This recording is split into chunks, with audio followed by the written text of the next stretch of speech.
Suegra, usted ya no tiene edad para entender estos aparatos, me dijo Diego, arrancándome el celular de las manos en mi propia sala, con una sonrisa que me revolvió el estómago. Soy Gloria, tengo 72 años y enviudé hace 5 de un hombre que jamás me levantó la voz ni me trató como a una inútil. Lo que mi yerno no sabía era que el teléfono que sostenía con tanta arrogancia no era mi única conexión con el banco, ni la pensión de viudez era mi único fondo guardado. Todo había empezado un par de horas antes, en lo que se suponía que iba a ser un domingo cualquiera. La rutina de los domingos en mi casa lleva años siendo exactamente la misma. Me levanto a las 6 de la mañana, preparo el mate y me siento en la galería a mirar el patio. Rubén, mi difunto esposo, plantó un limonero cerca del muro del fondo el mismo año en que nos casamos. Ahora el árbol es enorme, da sombra a casi todo el césped y me exige barrer las hojas secas cada 2 por 3. Ese domingo, el aire estaba fresco. Me tomé mi tiempo en la cocina. Saqué la carne de la heladera, preparé el adobo con ajo, perejil y un poco de aceite, y encendí el horno. A mí siempre me gustó tener el control de mi cocina. Durante 35 años fui la tesorera de una cooperativa agrícola en el pueblo vecino. Manejaba los libros de cuentas, los pagos a proveedores, los cheques diferidos y las nóminas de 100 empleados. Nadie me decía cómo hacer una columna de doble entrada ni cómo cuadrar un balance. Pero para Diego, el marido de mi única hija, yo no era más que una anciana que apenas sabía encender el televisor. Escuché el motor del auto de Diego estacionando frente a mi casa a las 12 en punto. El ruido del motor siempre me pareció excesivo, como todo en él. Un vehículo demasiado grande para alguien que cambia de trabajo cada 2 años, porque los jefes no saben apreciar su talento. Los pasos resonaron en la vereda. La puerta principal se abrió sin que tocaran el timbre. Carolina, mi hija, tiene su propia copia. Entraron como si el viento los hubiera empujado hacia adentro. «¡Hola, mami!», gritó Carolina desde el pasillo, con esa voz aguda que usa cuando está nerviosa o cuando quiere tapar un silencio incómodo. Apareció en la cocina dejando su bolso sobre la mesa limpia. Tenía ojeras marcadas debajo del maquillaje y una postura encorvada. Carolina siempre fue una chica de voz suave, pero desde que se casó con Diego, hace 10 años, su voz no solo se volvió suave, sino casi inaudible cuando él está en la misma habitación. «¿Cómo estás, hija?», le pregunté, dándole un beso en la mejilla. El olor a su perfume floral no lograba ocultar el aroma a encierro del auto. Antes de que ella pudiera responder, Diego entró a la cocina. Llevaba una camisa a cuadros un poco ajustada en el abdomen y esa expresión de suficiencia que nunca se le borra de la cara. Ni siquiera me saludó de inmediato. Fue directo a la heladera, la abrió de par en par, sacó una botella de agua mineral fría y bebió directamente del pico. Yo me quedé mirándolo con el repasador en las manos.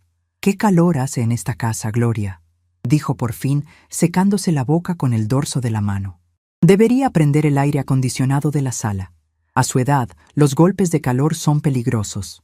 «El clima está agradable, Diego, y las ventanas están abiertas», respondí con un tono neutro. Nunca le di el gusto de alterarme. «Como usted diga», murmuró él, restándole importancia con un gesto de la mano, y caminó hacia el comedor para encender el televisor. Puso un canal de deportes, con el volumen lo suficientemente alto como para que la vibración se sintiera en los vasos de cristal que yo había acomodado en la vitrina. Carolina bajó la mirada y empezó a cortar un poco de pan en la tabla de picar. «No le hagas caso, mami. Tuvo una semana difícil en la oficina. Ya sabes cómo se pone cuando los negocios no salen rápido». «Curioso que un negocio difícil le dé tanto apetito», comenté, sin levantar la voz, mientras acomodaba la fuente de papas para meterla al horno. «¿Y a ti cómo te fue en la farmacia?». Carolina es encargada de turno en una cadena de farmacias. Trabaja 12 horas por día. Es ella quien paga el alquiler del departamento donde viven, quien cubre las cuotas del auto enorme de Diego y quien, supongo, mantiene a flote la economía de esa casa mientras él persigue inversiones que nunca terminan de concretarse. «Bien, cansada», suspiró ella, acomodando las rebanadas de pan en una canasta de mimbre. «Hicimos inventario el jueves. Terminé con la espalda partida. Pero Diego dice que pronto va a cerrar un trato con un proveedor de insumos de limpieza y ya no tendré que hacer horas extras. Yo asentí en silencio. Llevaba escuchando la misma promesa de los tratos inminentes de Diego desde la Navidad de hace 5 años. No dije nada. La experiencia me había enseñado que criticar a Diego frente a Carolina solo lograba que ella lo defendiera con más fuerza, como si la dignidad de su matrimonio dependiera de convencer a su madre de que no se había equivocado de hombre. El almuerzo transcurrió con la misma tensión disfrazada de normalidad de siempre. Serví la carne. Diego se sirvió la porción más grande antes de que yo pudiera ofrecerle a Carolina. Masticaba con la boca a medio cerrar, hablando por encima del sonido del televisor. La economía está destruida, Gloria, sentenció, señalándome con el tenedor que tenía un trozo de carne pinchado. La gente no sabe qué hacer con su plata. Los bancos te comen vivo con las comisiones. Hay que saber moverse. Yo ahora estoy armando un fondo común con unos socios. Rendimientos del 20% mensual. Algo seguro. ¡Qué interesante!, dije secamente, cortando mi comida en trozos pequeños. Los rendimientos mágicos siempre terminan siendo un dolor de cabeza. Diego soltó una carcajada corta, despectiva. Esa es la mentalidad de su generación, suegra. Con todo respeto. ¿Ustedes creen que guardar la plata debajo del colchón o dejarla en una cuenta de ahorros que no rinde nada es seguro? El mundo cambió. Todo es digital ahora. Hay que saber usar las plataformas. Miré a Carolina. Ella jugaba con un trozo de papa en su plato, sin levantar la vista. A mí me va bastante bien con mis métodos, Diego. No tengo deudas, pago mis impuestos al día, y la casa es mía. Esa última frase pareció molestarle. La casa, la propiedad que Rubén y yo construimos ladrillo a ladrillo. Una casa de 4 habitaciones, con un jardín amplio, en un barrio que con los años se había revalorizado enormemente. Diego siempre miraba las paredes de mi casa como si estuviera calculando el precio por metro cuadrado. Claro, claro, concedió él, limpiándose la boca con la servilleta de tela, dejando una mancha de grasa evidente. Pero convengamos que la pensión que le dejó Rubén apenas le alcanza para los gastos básicos. Y con la inflación, esa plata cada vez vale menos. Carolina y yo estábamos hablando justamente de eso en el auto. El tenedor de Carolina chocó contra el plato de cerámica con un sonido agudo. Ella levantó la cabeza de golpe, con los ojos muy abiertos. «Diego, dijimos que no íbamos a hablar de esto ahora», susurró ella, con el pánico asomando en su voz. «¿De qué no iban a hablar, hija?», pregunté, apoyando mis cubiertos a los lados del plato, cruzando las manos sobre mi regazo. Diego no le dio tiempo a Carolina para explicarse. Se inclinó sobre la mesa, apoyando los antebrazos pesados cerca de mi vaso de agua. «De su organización financiera, suegra. Carolina se preocupa. Usted vive sola. Ya tiene sus años. Las aplicaciones de los bancos cambian todos los días. Hay estafas por todos lados. Gente mayor que pierde todo porque hace clic donde no debe. Nosotros queremos ayudarla. Yo no necesito ayuda con mi cuenta bancaria. Voy al banco, uso el cajero, pago mis servicios por internet. Nunca he tenido un problema. No se ofenda, Gloria, pero el otro día Carolina me contó que usted se olvidó de pagar la cuota del seguro de la casa. Tuvo que ir ella a pagarlo. Sentí una punzada fría en el pecho. Miré a mi hija. Ella se encogió en la silla. Era cierto que el mes pasado le había pedido el favor de que pagara el seguro en una sucursal física porque el sistema del banco estaba en mantenimiento y yo tenía un turno médico a la misma hora. No fue un olvido, fue un pedido de favor puntual. Y ella lo había usado como munición para darle argumentos a su marido. No me olvidé, Carolina. Te pedí que lo hicieras porque yo estaba en el consultorio del doctor. Te di el dinero en efectivo la noche anterior. Carolina tragó saliva. Sí, mami. Ya sé. Solo se lo comenté a Diego de pasada. No importa si fue un olvido o no, interrumpió Diego, alzando la voz para recuperar el control de la conversación. El punto es que es una carga mental que usted ya no debería tener. Carolina trabaja demasiado. Yo estoy armando mis empresas. No podemos estar corriendo a tapar los agujeros de sus despistes. Con todo cariño se lo digo. Lo más lógico es que yo le administre la pensión. Usted me pasa la cuenta, yo le manejo los pagos, le invierto el excedente en mi fondo y le paso una mensualidad limpia, sin que usted tenga que mover un dedo. El silencio que siguió a esa propuesta fue denso, pesado, como el aire antes de una tormenta de verano. El televisor de fondo seguía transmitiendo el partido, los gritos de la tribuna llenando el comedor, pero en nuestra mesa nadie respiraba. Mantuve la mirada fija en los ojos de Diego. Él me devolvió la mirada con esa confianza ciega de quien está acostumbrado a pasar por encima de los demás sin encontrar resistencia. Era la misma confianza con la que había aislado a Carolina de sus amigas, la misma con la que la convenció de vender su autito viejo para comprar la camioneta que él maneja. No, dije simplemente. Una sola sílaba, clara, sin adornos. Diego parpadeó, desconcertado por la rapidez de la negativa. Suegra, ni siquiera lo pensó. No hay nada que pensar. Agradezco la preocupación, pero el dinero que me dejó Rubén y mi pensión los manejo yo. Si algún día pierdo la cabeza, le firmaré un poder a mi hija. A ti no. La mandíbula de Diego se tensó. El rojo le subió por el cuello de la camisa. Miró a Carolina, esperando que ella interviniera a su favor, pero mi hija estaba petrificada, mirando las migas de pan sobre el mantel como si fueran el mapa de un tesoro. Bueno, dijo Diego, forzando una sonrisa que parecía más una mueca. Después no se queje cuando los ahorros se le hagan agua por no saber invertir. Me levanté de la mesa. Empecé a recoger los platos en silencio. La comida había terminado. El ambiente estaba arruinado, como de costumbre. Fui a la cocina, puse los platos en la pileta y abrí el grifo del agua caliente. El vapor me empañó un poco los anteojos. Me tomé mi tiempo para lavar cada cubierto, cada plato, restregando con la esponja hasta quitar cualquier rastro de grasa. Necesitaba que mis manos estuvieran ocupadas. Necesitaba no decir las barbaridades que se me cruzaban por la cabeza. Cuando terminé, me sequé las manos y fui hacia la sala de estar. Diego estaba repantigado en mi sillón de 3 cuerpos, con las piernas estiradas, mirando su propio teléfono. Carolina estaba en el comedor, todavía sentada, limpiando el mantel con un trapo húmedo de forma casi robótica. Me senté en el sillón individual, el que está al lado de la ventana. Saqué mi celular del bolsillo de mi delantal de cocina. Necesitaba revisar el saldo de mi cuenta corriente. Quería asegurarme de que el pago de la luz se hubiera debitado correctamente ese viernes.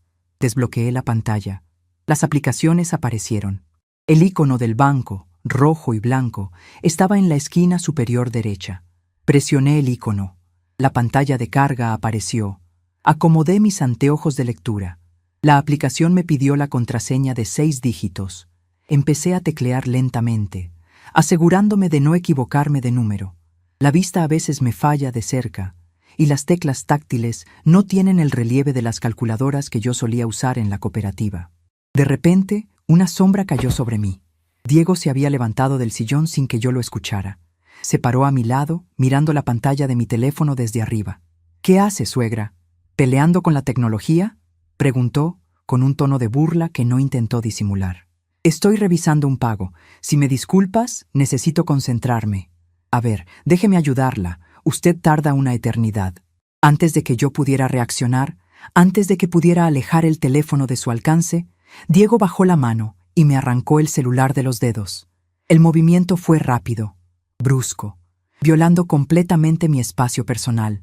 Sentí el roce áspero de sus nudillos contra mi mano. Me quedé helada. Levanté la vista. Él retrocedió 2 pasos, sosteniendo mi teléfono en alto, mirando la pantalla iluminada. «¡Diego!», exclamó Carolina desde el comedor, asomándose al marco de la puerta. «¿Qué haces? Devuélvele el teléfono a mi mamá». «Tranquila, Caro. Solo le estoy mostrando lo fácil que es esto. Mira, suegra, usted acá estaba poniendo mal la clave, por eso se le bloquea. Devuélveme el teléfono ahora mismo», dije. Mi voz salió baja, sin temblar, pero con una firmeza que no admitía discusión. Diego me ignoró. Sus pulgares se movían a toda velocidad sobre la pantalla de mi celular. «Suegra, usted ya no tiene edad para entender estos aparatos», dijo, y soltó una carcajada muy fuerte que resonó en las paredes de mi sala. Una carcajada cruda, humillante. «Yo administraré su pensión desde hoy. Es por su propio bien. Mire, ya entré a su cuenta». El estómago se me contrajo, no por el miedo a perder el dinero, sino por la invasión, por la absoluta falta de respeto en mi propia casa, por la forma en que este hombre, que no había construido nada en su vida, se sentía con el derecho de tomar mis cosas por la fuerza. «Diego, por favor», suplicó Carolina, acercándose a él y tirándole de la manga de la camisa. «Dáselo. Mamá se va a enojar».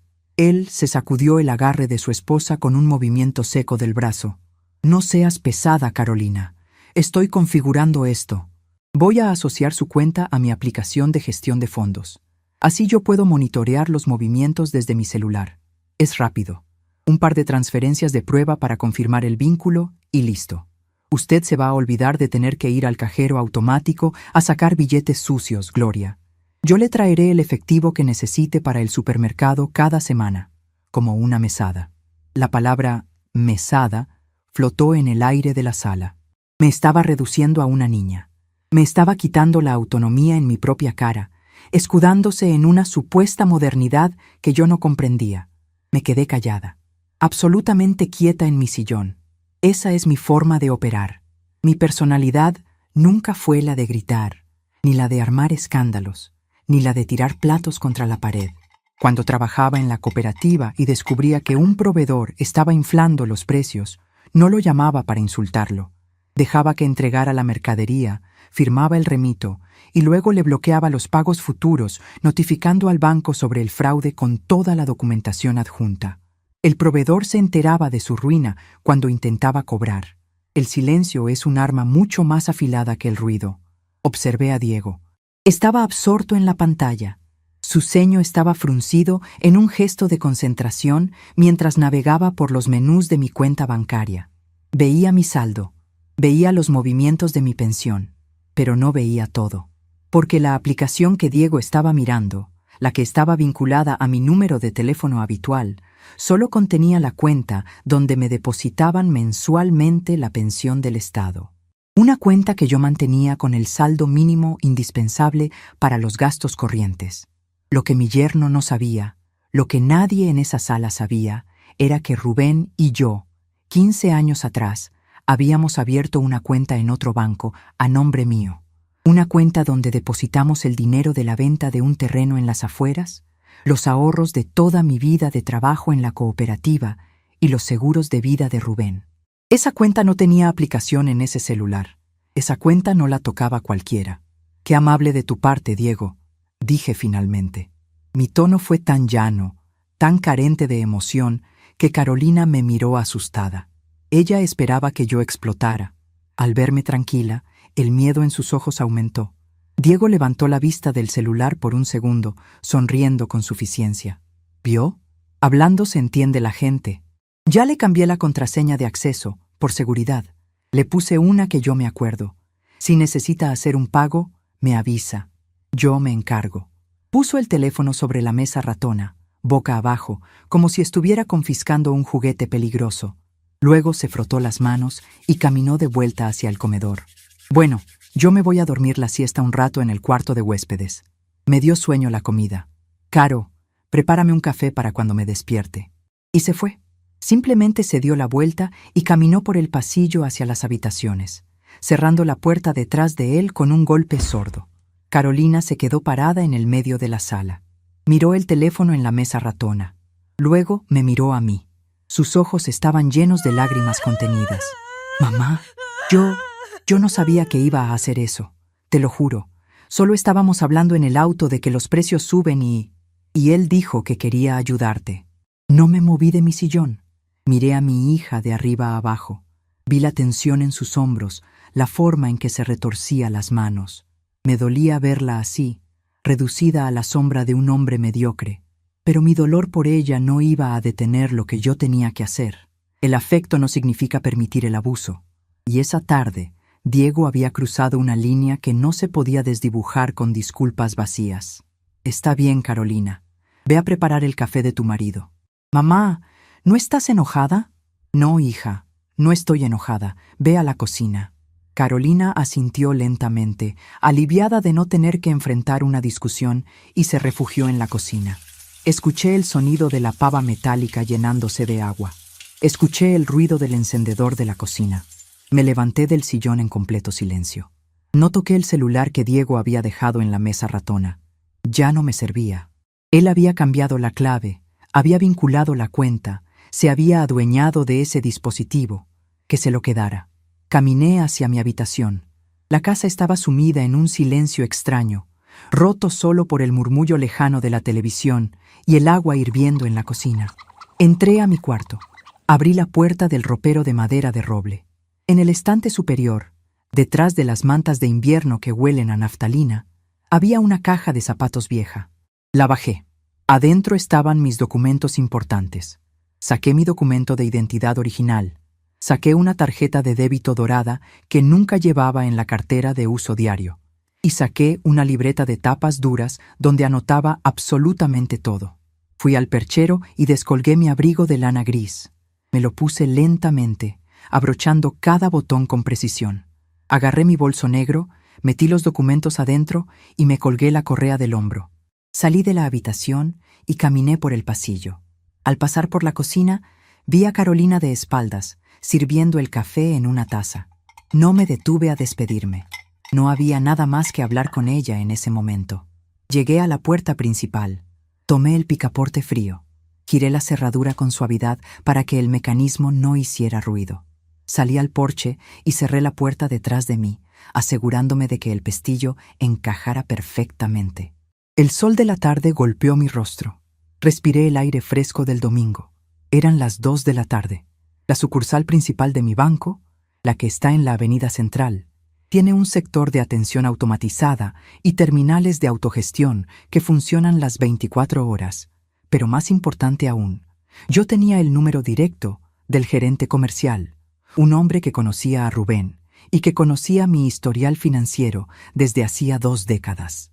Y si había algo que una extesorera sabía hacer a la perfección, era bloquear un sistema antes de que el ladrón pudiera dar el primer paso.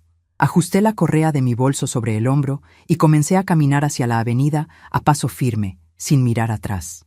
1 hora después, yo iba a estar sentada frente a una terminal bancaria, y cuando mi yerno despertara de su siesta e intentara abrir esa aplicación para robarme lo que era mío, se iba a encontrar con una sorpresa que no olvidaría por el resto de su vida.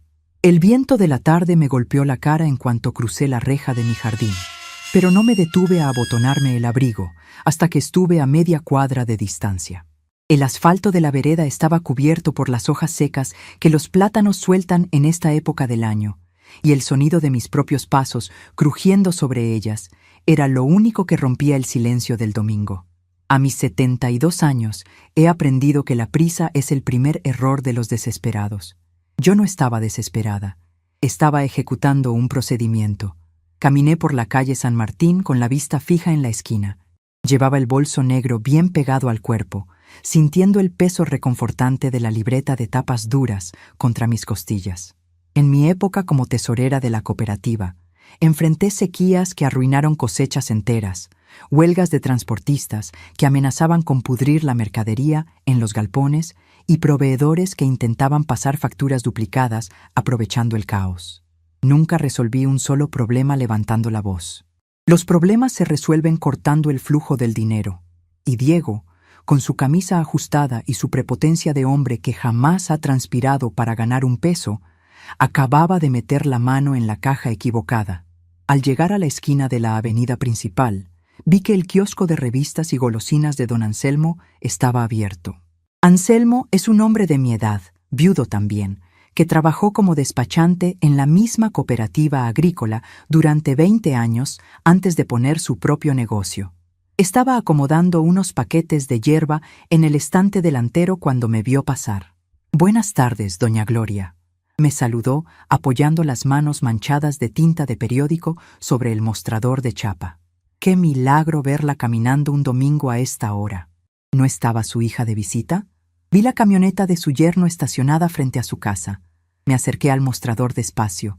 El olor a tabaco dulce y a papel impreso me trajo recuerdos de las mañanas en las que Rubén pasaba a comprar el diario antes de ir al taller. «Buenas tardes, Anselmo». «Sí, están en casa. Diego está durmiendo la siesta. Yo necesitaba tomar un poco de aire». Anselmo soltó una risa seca, sin alegría, y sacudió la cabeza mientras pasaba un trapo por el vidrio de las golosinas. «Ese muchacho tiene una facilidad para el descanso que ya quisiera uno. Pasó por acá hace 1 hora, justo antes del almuerzo.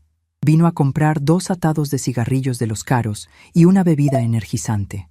Me imagino que pagó en efectivo, dije, con un tono neutro, aunque ya sabía la respuesta. Anselmo dejó el trapo sobre el mostrador y me miró a los ojos, bajando la voz por puro instinto, a pesar de que no había nadie más en la calle. Me dijo que lo anotara en su cuenta, doña Gloria. En la cuenta de usted, quiero decir. Me tiró la excusa de que había dejado la billetera en la guantera de la camioneta y que no quería caminar de vuelta. Yo se los di porque, bueno, es el marido de Carolina y no quería hacerle un desaire a usted. Sentí una presión fría en la base del cuello. No era por el dinero de los cigarrillos. Era por la absoluta naturalidad con la que Diego disponía de mi nombre para cubrir sus vicios menores. La misma naturalidad con la que minutos después se adueñaría de mi teléfono en mi propia sala. Abrí mi bolso negro, saqué mi billetera de cuero gastado y extraje 2 billetes de alta denominación. Los puse sobre el mostrador de chapa, empujándolos con el dedo índice hasta dejarlos justo frente a las manos de Anselmo. Cóbreselo de hoy, Anselmo. Y escúcheme bien, dije, manteniendo la voz baja, pero con una claridad que no admitía réplica. A partir de este momento, mi cuenta en este kiosco está cerrada para cualquier persona que no sea yo. Si Diego vuelve a pedirle algo fiado, dígale que hablé con usted y que le prohibí terminantemente extenderle crédito en mi nombre. Si se enoja, que venga a reclamarme a mí. Anselmo tomó los billetes con lentitud, asintiendo con la cabeza. Conocía ese tono mío. Lo había escuchado muchas veces en las asambleas de la cooperativa. Entendido, Gloria. No se preocupe, yo no le fío más ni un caramelo. Quédese con el vuelto, por favor. Gracias, Anselmo. Que tenga buena tarde. Retomé mi camino por la avenida. Faltaban 3 cuadras para llegar a la sucursal del banco. El sol caía a plomo sobre las veredas grises, pero yo no sentía calor. Mi mente estaba repasando la estructura del sistema bancario que manejaba mi pensión. Diego había cometido un error de cálculo monumental. Él creía que la tecnología era un territorio exclusivo de los jóvenes, un lenguaje que los viejos solo podíamos mirar con miedo y confusión. Ignoraba por completo que los sistemas informáticos de los bancos fueron diseñados, estructurados y aprobados por personas de mi generación. Las interfaces cambian, se vuelven más coloridas y se usan tocando una pantalla de cristal, pero la lógica de fondo, las reglas de bloqueo, los protocolos de seguridad y los flujos de auditoría son exactamente los mismos que yo aplicaba en los libros mayores de la cooperativa hace 30 años. Llegué a la fachada del banco. Las puertas de cristal polarizado estaban cerradas al público, pero el sector de los cajeros automáticos y las terminales de autogestión estaba abierto. Empujé la puerta de blindex, que se dio con un zumbido metálico, y entré. El cambio de temperatura fue inmediato. El aire acondicionado funcionaba al máximo, dejando el ambiente frío y con un ligero olor a ozono y cera para pisos. No había nadie más en el recinto. Las 4 máquinas estaban libres, parpadeando con sus luces verdes en la penumbra controlada del lugar. Caminé hacia la máquina del extremo derecho. Era la terminal más moderna, la que permitía realizar gestiones complejas sin necesidad de pasar por la caja humana. Me paré frente a la pantalla. Saqué de mi bolso la tarjeta de débito dorada, la que Diego no había visto en su vida, y la deslicé por la ranura iluminada. La máquina la tragó con un ruido mecánico seco. La pantalla me pidió mi clave de 4 dígitos. La digité con firmeza, tapando el teclado con la mano izquierda por pura costumbre profesional. El menú principal se desplegó ante mí. Ignoré las opciones de extracción de efectivo y me dirigí directamente al panel de gestión de cuentas vinculadas. Mi cuenta principal, la que albergaba los ahorros de toda una vida y el dinero de la venta del terreno de Rubén, apareció en la pantalla con su saldo intacto. Un número que a Diego le habría provocado un infarto de codicia si llegara a verlo. Pero mi objetivo no era esa cuenta. Navegué por el menú hasta llegar a la sección de cuentas secundarias bajo el mismo titular. Allí estaba. La cuenta corriente donde el Estado me depositaba la pensión de viudez cada primer viernes de mes. Toqué la pantalla para ver los últimos movimientos de esa cuenta específica. La lista se cargó en un segundo. Mi respiración se detuvo por una fracción de segundo. Ahí estaba. A las 13:45, apenas 15 minutos después de haberme arrancado el celular de las manos, Diego había realizado una transferencia saliente de 10 pesos. El concepto de la operación decía: vinculación de billetera virtual externa. El destinatario era una cuenta a nombre de Diego Hernán Suárez, alojada en una de esas aplicaciones financieras de moda que prometen rendimientos mágicos y que operan fuera del control estricto del Banco Central. Él no estaba bromeando. Realmente había configurado su teléfono para vaciar mi cuenta. Esa transferencia de 10 pesos era el puente. Una vez confirmado que el dinero llegaba a destino sin rebotar, el siguiente paso lógico sería transferir el total de mi pensión mensual a su fondo de inversión. Y conociendo sus horarios de siesta, probablemente lo haría apenas despertara, confiado en que yo estaba sentada en el sillón de mi casa llorando mi propia inutilidad. No retiré el dinero. Sacar los billetes y guardarlos en mi casa habría sido una maniobra defensiva, una forma de esconder el golpe. Yo no estaba allí para defenderme, estaba allí para cerrar la trampa. Extraje la tarjeta dorada de la ranura, la guardé en mi billetera y caminé hacia el banco de madera que estaba pegado a la pared de cristal, lejos del alcance de las cámaras de seguridad de los cajeros. Me senté, apoyé el bolso en mis rodillas y saqué mi libreta de tapas duras. Pasé las páginas llenas de anotaciones a mano hasta encontrar la letra R. Roberto Castañino, gerente de la sucursal. A Roberto lo conozco desde que era un muchacho recién graduado que entró a trabajar como oficial de cuentas en el banco del pueblo vecino. Fui yo quien le enseñó cómo leer los balances agrícolas de la cooperativa para que el banco nos aprobara las líneas de crédito para la compra de tractores. Hoy, Roberto usa trajes a medida y tiene una oficina con paredes de vidrio en la planta alta de este mismo edificio, pero nunca olvidó quién lo ayudó a cerrar sus primeros grandes contratos. Saqué de mi bolso un teléfono celular antiguo. No era un smartphone moderno con pantalla táctil, sino uno de esos aparatos pequeños de teclas físicas, negro y robusto, que solo sirve para hacer y recibir llamadas. Lo compré hace años para tener una línea de emergencia exclusiva para la familia de Rubén en el interior del país, y nadie, ni siquiera Carolina, recordaba que yo lo tenía. Marqué el número personal de Roberto. El tono de llamada sonó 3 veces antes de que la línea se abriera. De fondo, escuché el bullicio típico de un domingo en familia. Risas de niños, el ladrido de un perro y el sonido metálico de una parrilla. «¿Hola?», dijo Roberto. Su voz sonaba relajada, muy distinta al tono formal que usaba de lunes a viernes. «Roberto, soy Gloria. Lamento mucho interrumpir tu domingo». Hubo un segundo de silencio en la línea, seguido por el sonido de unos pasos alejándose del ruido de fondo. Cuando Roberto volvió a hablar, el bullicio había desaparecido. Se había apartado a un lugar tranquilo.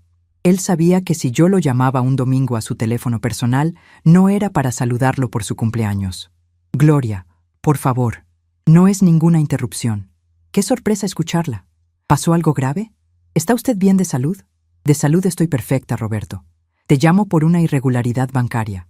Necesito que ingreses al sistema desde tu computadora de contingencia». Escuché el tintineo de unas llaves y el sonido de una puerta cerrándose. «Dígame qué pasó, Gloria». «La escucho. Mi yerno, Diego Suárez, me quitó mi teléfono celular personal hace 1 hora en mi propia casa. Cambió la contraseña de mi aplicación bancaria sin mi consentimiento.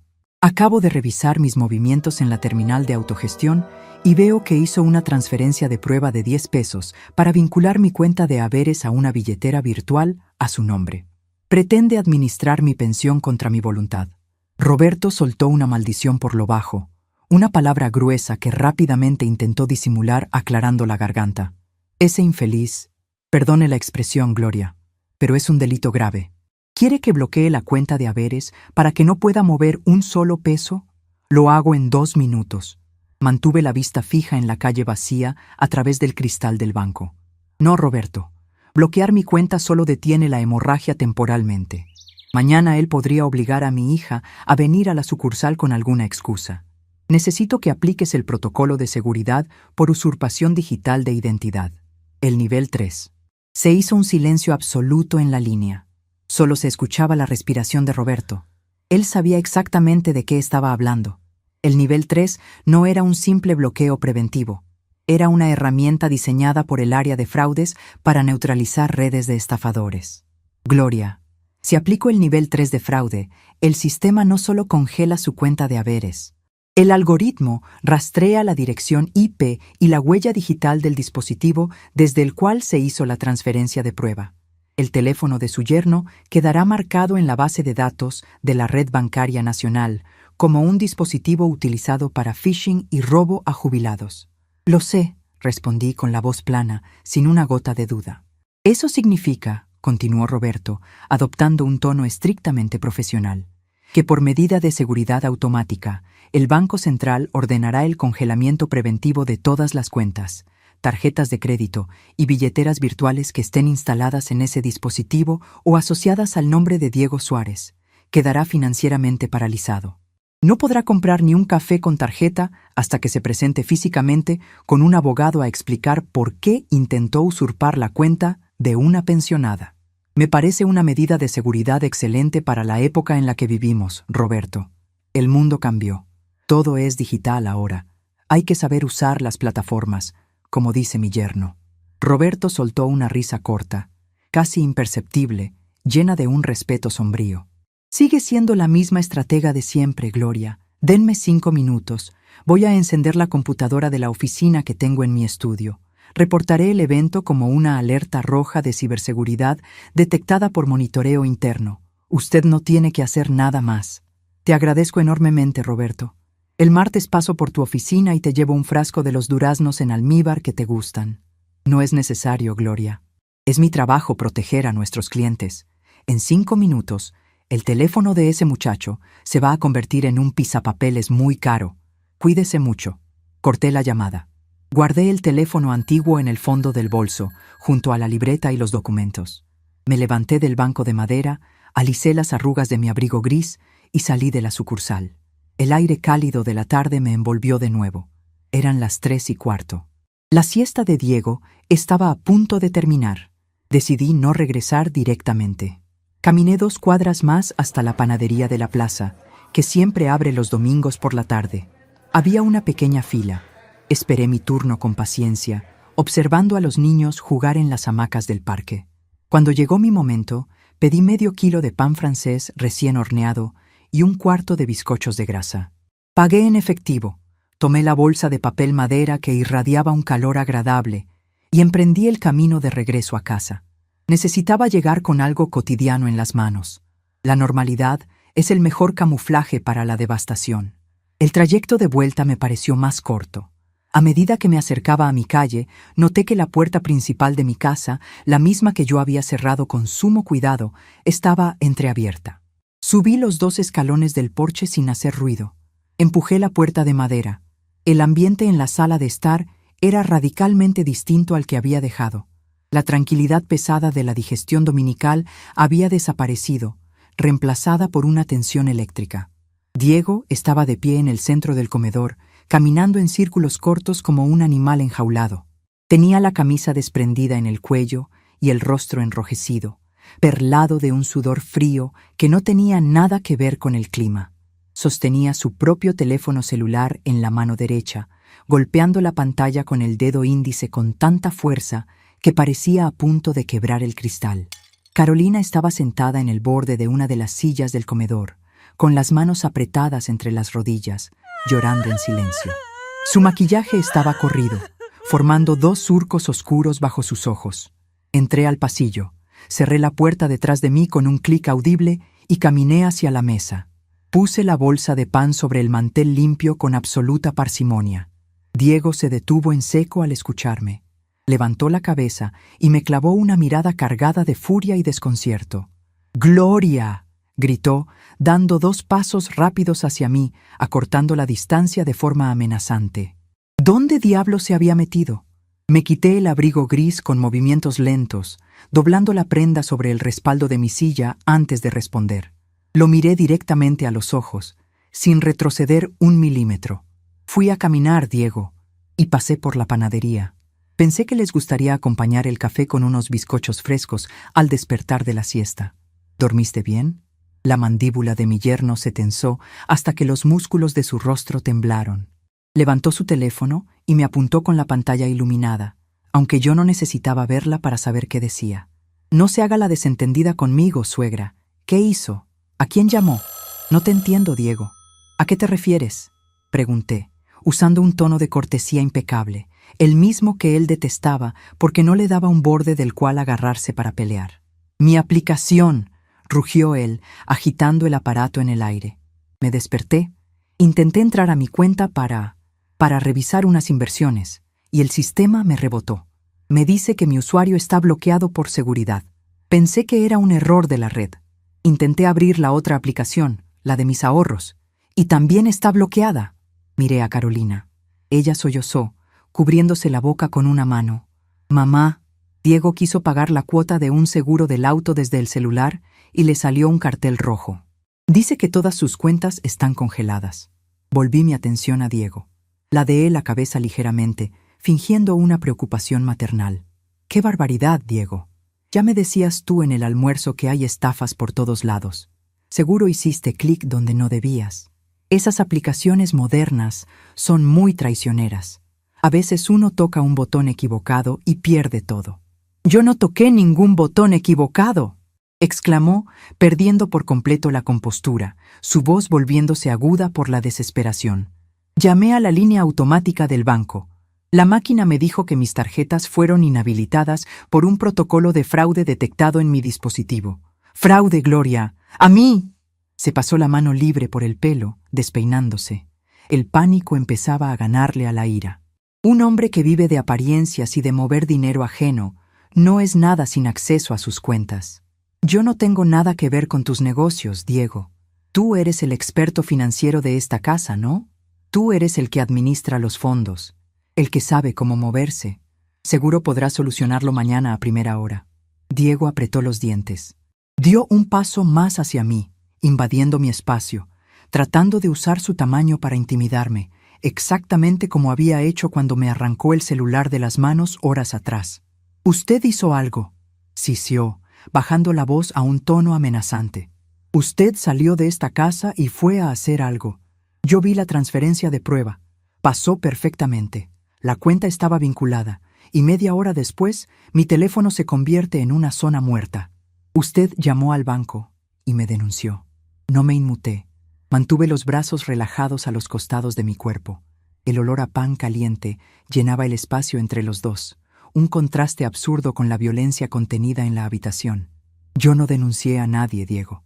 Yo no tengo el poder de congelar tus cuentas personales. Solo soy una anciana que apenas sabe encender el televisor, ¿recuerdas? Él se quedó paralizado. Mis propias palabras, las que él usaba para humillarme, se le estaban devolviendo como un espejo implacable. Abrió la boca para gritarme de nuevo, pero el sonido del teléfono fijo de la casa lo interrumpió. El aparato, colgado en la pared de la cocina, empezó a sonar con su timbre agudo y mecánico. Carolina dio un respingo en la silla. Diego giró la cabeza hacia la cocina, con los ojos muy abiertos. Nadie llamaba al teléfono fijo un domingo por la tarde, a menos que fuera una urgencia. Caminé despacio hacia la cocina, pasando por el lado de Diego sin siquiera rozarlo. Descolgué el auricular y me lo llevé a la oreja. «¿Hola?», dije. «Gloria, soy Roberto», dijo la voz del gerente, sonando completamente profesional ahora. «Disculpe la molestia de nuevo. Solo llamaba para confirmarle que el Departamento de Ciberseguridad ya emitió el reporte automático». «Te escucho, Roberto». Diego se acercó a la puerta de la cocina, escuchando mi parte de la conversación con el aliento contenido. «El intento de usurpación quedó registrado», explicó Roberto. «El sistema detectó que desde el dispositivo móvil de Diego Suárez se intentó vaciar una cuenta de haberes jubilatorios. Como es un delito federal, el banco ya derivó el reporte automático a la Fiscalía de turno por intento de fraude patrimonial a un adulto mayor. Le aviso para que esté prevenida si la contactan para ratificar la denuncia». Sentí una profunda tranquilidad instalándose en mi pecho. La maquinaria estaba en marcha y ya no había forma humana de detenerla. «Comprendo perfectamente. Te agradezco la diligencia. Buenas tardes». Colgué el auricular en su base con un golpe seco. Me di la vuelta. Diego estaba parado en el umbral, con la cara pálida, habiendo perdido todo rastro de color. «¿Quién era Gloria?», preguntó. Su voz ya no tenía arrogancia. Solo quedaba el miedo crudo de un hombre que acaba de pisar una mina terrestre. Lo miré de arriba abajo, observando su camisa sudada, su teléfono inútil en la mano, su postura derrotada. Era el sistema automático del banco, Diego, dije, con una ironía tan seca que casi cortaba el aire. Parece que la tecnología detectó un intento de robo a una jubilada desde un teléfono a tu nombre, y ya sabes cómo son estas plataformas modernas. Una vez que te marcan como estafador, no hay marcha atrás. Diego retrocedió un paso, como si mis palabras lo hubieran golpeado físicamente en el centro del pecho. Sus ojos, que siempre me miraban desde arriba, con esa mezcla de aburrimiento crónico y desdén, ahora estaban desorbitados, fijos en mi rostro buscando alguna señal de que todo era una broma de mal gusto. Pero yo no bromeo con el dinero, y mucho menos con el mío. El silencio que se instaló en la cocina fue absoluto, tan denso que el zumbido de la heladera vieja parecía el motor de un avión. La cara de mi yerno pasó de la palidez extrema a un rojo manchado, irregular, el color típico de la sangre cuando la presión arterial se dispara por el pánico. Levantó su teléfono inútil, lo miró como si el aparato lo hubiera traicionado y luego me apuntó con el dedo índice. La uña de su dedo temblaba ligeramente. «Usted está loca», dijo, con la voz quebrada, ronca, perdiendo toda la impostación de hombre de negocios. «Usted no entiende lo que acaba de hacer. Es un error del sistema. Tiene que ser un error del sistema. Yo no le robé nada. No me moví de mi lugar junto a la mesada. Tomé la bolsa de papel madera que contenía el pan francés y los bizcochos. Le di una vuelta al borde para que el calor no se escapara y la dejé sobre la tabla de picar. Mis movimientos eran lentos, deliberados. Quería que él viera que su desesperación no me alteraba el pulso en lo más mínimo. El sistema no comete errores cuando se trata de rastrear de dónde sale una orden, Diego, respondí, con el tono monocorde que usaba en la cooperativa para leer los balances anuales. Tú tomaste mi teléfono, tú cambiaste mi clave de seguridad, tú vinculaste mi cuenta a tu billetera virtual, y tú hiciste una transferencia de prueba. Todo eso deja una huella digital imborrable. El banco simplemente sumó 2 más 2. Era para administrarle los pagos, gritó él, dando un manotazo al aire. Se lo dije en la sala. Le avisé que lo iba a hacer. Carolina, que había permanecido petrificada en la silla del comedor, se levantó despacio. Caminó hacia el umbral de la cocina arrastrando los pies, como si de repente pesara 100 kilos. Tenía el maquillaje corrido, formando 2 surcos oscuros bajo sus ojos, y la mirada vacía de quien acaba de ver derrumbarse una pared maestra en su propia casa. «Diego», murmuró mi hija, con un hilo de voz que apenas superaba el ruido de la heladera. «¿Tú ibas a sacarle la plata a mi mamá? ¿Ibas a vaciarle la cuenta de la pensión?» Él giró hacia ella con brusquedad, buscando un salvavidas, alguien a quien manipular. «No, Carolina, por el amor de Dios», exclamó, acercándose a ella con las manos abiertas en un gesto de súplica fingida. «Iba a invertirla, te lo juro. Hay un fondo de inversión que cierra mañana a primera hora. Necesitaba liquidez para entrar en el pozo. Era un puente temporal. En 15 días le devolvía a tu madre el capital con un 20% de ganancia. Era para nosotros, Caro, para pagar las cuotas atrasadas de la camioneta». Al escuchar la frase «un puente temporal», mi mente viajó inevitablemente hacia el pasado, arrastrada por el peso de un recuerdo que había guardado bajo llave durante 5 años. Fue exactamente un mes de noviembre, un martes por la tarde. Carolina había llegado a mi casa llorando, con los ojos hinchados y las llaves de su pequeño auto compacto en la mano. Diego la había convencido de vender su vehículo, el que ella misma había comprado con sus primeros ahorros de la farmacia, para usar ese dinero como puente temporal y sacar la camioneta de alta gama que él manejaba hoy. Me senté con ella en esta misma cocina, preparé café y la escuché justificarlo. «Es que Diego necesita un vehículo representativo para sus reuniones con clientes, mami. Me prometió que en 6 meses me compra un auto nuevo con las comisiones.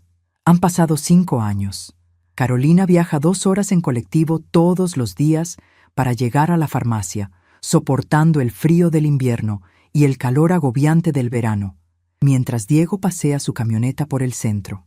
Aquella tarde, mientras secaba las lágrimas de mi hija con una servilleta de papel, supe que el hombre que dormía en su cama era un parásito profesional. No le dije nada a Carolina para no empujarla más hacia él, pero al día siguiente, a primera hora de la mañana, fui al banco y abrí la cuenta secreta. Sabía que el parásito, tarde o temprano, iba a intentar alimentarse de mí. La tarjeta dorada nació de ese recuerdo, de la visión de mi hija llorando por un auto que nunca recuperó. Volví al presente. Carolina miraba a su marido como si fuera un extraño. El sonido de su propia excusa parecía haber roto un velo en la mente de mi hija. ¿Las cuotas atrasadas de la camioneta?, repitió Carolina, frunciendo el ceño. Diego, tú me dijiste que la camioneta estaba al día. Me pediste la mitad de mi sueldo el mes pasado, justamente para pagar el seguro y la patente. El rostro de Diego se descompuso. La mentira había chocado de frente contra la realidad en el peor momento posible. «Se me complicó un negocio, Carolina», estalló él perdiendo los estribos, señalándola con rabia. «No entiendes nada de finanzas, por eso estamos como estamos. Si tu madre no fuera una anciana histérica y paranoica, mañana tendríamos el dinero multiplicado. Pero no, la señora prefiere llamar al banco y arruinarme la vida». Caminó a grandes zancadas hacia el teléfono fijo que colgaba en la pared, justo a mi lado. Me hice a un lado, cediéndole el espacio con una cortesía helada. Diego descolgó el auricular con violencia, casi arrancando el cable de la base, y empezó a marcar el número de atención al cliente del banco, el 0800 que figura en el reverso de todas las tarjetas. Apoyó el plástico contra su oreja, respirando por la boca, sudando a mares. La camisa a cuadros se le pegaba a la espalda en manchas oscuras. El altavoz del auricular era lo suficientemente potente como para que Carolina y yo escucháramos la voz metálica y pregrabada del sistema automático. «Bienvenido a la red de atención telefónica. Por favor, ingrese su número de documento seguido de la tecla numeral». Diego tecleó los números con furia. Hubo una pausa de 3 segundos. Una música de ascensor sonó brevemente, seguida por un clic seco. «Le informamos que su número de documento se encuentra inhabilitado preventivamente por disposición del Departamento de Ciberseguridad y Normativas de Fraude del Banco Central. Todas sus cuentas vinculadas, tarjetas de crédito, tarjetas de débito y perfiles de inversión han sido congelados bajo el protocolo de nivel 3. Por favor, diríjase a su sucursal más cercana en horario comercial con asistencia legal. Gracias por comunicarse». La llamada se cortó sola. El tono de línea muerta llenó la cocina. Diego se quedó congelado con el auricular pegado a la oreja.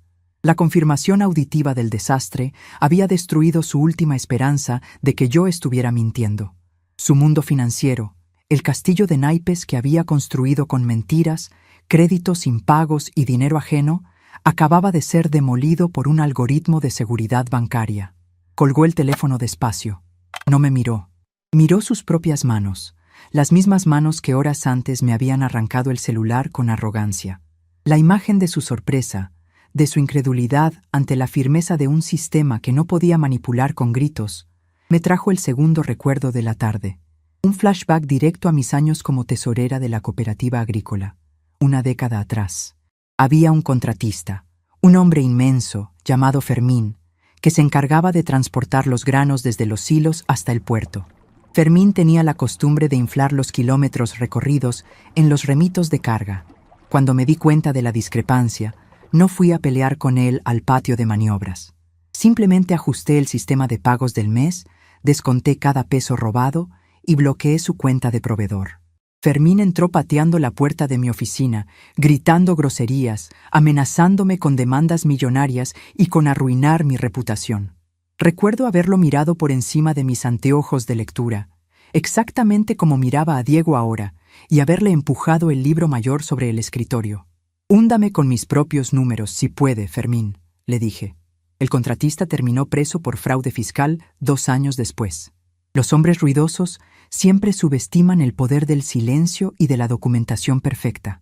Creen que el miedo es la única moneda de cambio, sin entender que la precisión es mucho más letal. «Mis tarjetas», murmuró Diego hablando para sí mismo. «El débito automático del alquiler, el seguro de salud, las aplicaciones de criptomonedas, todo está a mi nombre, todo está vinculado a ese teléfono. Se giró hacia mí. La furia había desaparecido, reemplazada por un pánico absoluto, el terror crudo de un animal que siente la trampa cerrándose sobre su pata. «Gloria, por favor», dijo. Fue la primera vez en 10 años que lo escuché decir la palabra «por favor», sin un tono de sarcasmo. «Tiene que llamar a ese gerente, a Roberto. Usted lo conoce. Llámelo ahora mismo. Dígale que fue una confusión, que estábamos jugando, que yo le estaba configurando la cuenta con su permiso y que el sistema malinterpretó la operación». Lo miré fijamente, cruzando las manos sobre el delantal que aún no me había quitado. El sistema no malinterpreta, Diego. El sistema registra hechos. Y el hecho es que tú tomaste mi teléfono por la fuerza, cambiaste mi clave de seguridad y transferiste dinero a tu cuenta. Eso no es un juego. Eso se llama robo. Pero no me llevé nada. Fueron 10 miserables pesos, gritó, la desesperación haciéndole perder el tono de súplica. No me puede arruinar la vida por 10 pesos. No te estoy arruinando la vida por 10 pesos. Te estoy deteniendo antes de que me arruines la mía por todos mis ahorros. Yo le devuelvo el teléfono. ¡Tome! Se metió la mano en el bolsillo del pantalón, sacó mi celular y lo dejó sobre la mesa de la cocina con un ruido sordo. El aparato que horas antes era su trofeo, ahora le quemaba las manos. No lo quiero, Diego. Ya no me sirve. La línea está comprometida. Mañana iré a comprar otro con un número nuevo. Carolina dio un paso al frente. Sus ojos estaban fijos en el teléfono sobre la mesa. «Mamá», empezó a decir mi hija, pero su voz se quebró. Se frotó los brazos como si tuviera frío, aunque la cocina estaba cálida por el sol de la tarde que entraba por la ventana.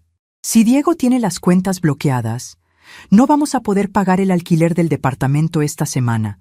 Nos van a desalojar». Ese era el golpe bajo, el escudo humano. Diego siempre usaba a Carolina como barrera de contención cuando sus negocios fracasaban.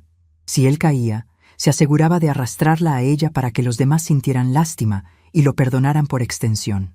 Miré a mi hija con una profunda tristeza, pero no dejé que mi postura vacilara. La firmeza afectuosa es la única cura para la ceguera voluntaria. El alquiler de tu departamento está a tu nombre, Carolina. Tú tienes tu propia cuenta sueldo en la farmacia. Tú ganas tu propio dinero con tu trabajo de 12 horas diarias. Si dejas de pagar las cuotas de la camioneta de tu marido, te sobrará dinero para pagar el alquiler de sobra. Diego soltó una risa histérica, llevándose las manos a la cabeza, tirándose del pelo con violencia. ¡Claro! Ese era su plan desde el principio, vociferó, caminando en círculos por el espacio reducido de la cocina. Usted siempre me odió, siempre quiso separarme de Carolina. Encontró la excusa perfecta para dejarme en la calle y poner a mi esposa en mi contra. Es usted una víbora, Gloria, una maldita víbora disfrazada de abuela indefensa. La tercera memoria me asaltó en ese instante. No fue un recuerdo lejano, sino uno de hace apenas unas horas. Esa misma mañana, el domingo temprano, yo estaba barriendo las hojas del limonero en el patio trasero. Rubén había plantado ese árbol. Rubén, un hombre que trabajaba de sol a sol en su taller mecánico, que llegaba con las manos negras de grasa, pero que jamás tocó un centavo de mi sueldo de la cooperativa, porque decía que el trabajo de la mujer es sagrado y es suyo. Rubén me enseñó a manejar, me enseñó a cambiar una rueda, me enseñó que el respeto no se exige, se construye. Recordé la forma en que Diego había entrado hoy a mi casa, sin tocar el timbre, abriendo la heladera como si fuera el dueño, quejándose del calor, exigiendo el aire acondicionado, subiendo el volumen del televisor hasta hacer vibrar mis cristales. Recordé la palabra mesada. Me había ofrecido una mesada de mi propio dinero. La humillación no fue un accidente, fue un método. Y frente a un método de destrucción, solo sirve un método de defensa. Yo no te odio, Diego, respondí, con una calma tan absoluta que pareció descolocarlo más que un insulto. El odio requiere mucha energía, y a mi edad prefiero gastar mi energía en cuidar mis plantas. Yo simplemente me defiendo. Entraste a mi casa creyendo que yo era un mueble viejo al que podías vaciarle los cajones. Te equivocaste. «Va a llamar al banco», exigió él, golpeando la mesada de granito con el puño cerrado. Las tazas de café que Carolina había servido horas antes temblaron en sus platos. «Va a llamar y va a retirar la denuncia, o le juro por Dios que la demando por difamación. Tengo abogados, tengo contactos. Tus abogados cobran, Diego. Y tú no tienes cómo pagarles ni siquiera la consulta inicial, porque tus cuentas están congeladas. Y respecto a tus contactos, dudo mucho que quieran involucrarse en una investigación federal por estafa a una viuda. Diego abrió la boca para responder, pero no salió ningún sonido. Se dio cuenta, en una fracción de segundo, de la trampa perfecta en la que se había metido por pura arrogancia. No tenía dinero en efectivo porque yo le había cortado el crédito en el kiosco de Anselmo. No tenía acceso a sus tarjetas. No tenía acceso a sus ahorros virtuales. Era un hombre financieramente muerto y la llave del candado la tenía la mujer a la que acababa de llamar inútil. Respiró hondo, tratando de cambiar de estrategia. La agresividad no había funcionado. El pánico tampoco. Intentó la lástima. Gloria, escúcheme. Si esto avanza a la fiscalía, me van a procesar. Me pueden dar prisión preventiva por riesgo de fuga o entorpecimiento. Usted no quiere ver al marido de su hija en la cárcel, ¿verdad? Hágalo por Caro. Mírela. La está destruyendo. Giré la cabeza hacia Carolina. Mi hija estaba apoyada contra el marco de la puerta, llorando en silencio, con lágrimas gruesas que le mojaban la barbilla. Pero no estaba llorando de miedo. Estaba llorando de agotamiento. El agotamiento de sostener a un cobarde durante 10 años. Caminé hacia ella. Me detuve a un palmo de distancia. Extendí la mano y le acaricié la mejilla, limpiando una lágrima con mi pulgar. Hija, le dije, usando el tono suave que usaba cuando ella era niña y se caía de la bicicleta. Durante 10 años te he visto encogerte. Te he visto bajar la voz, achicar tus gastos, vender tus cosas y trabajar hasta que te duele la espalda. Todo para mantener la ilusión de que él es un empresario exitoso. Yo no lo estoy destruyendo a él. Él se destruyó solo cuando decidió cruzar la línea de la legalidad. La pregunta que tienes que hacerte hoy no es ¿qué voy a hacer yo?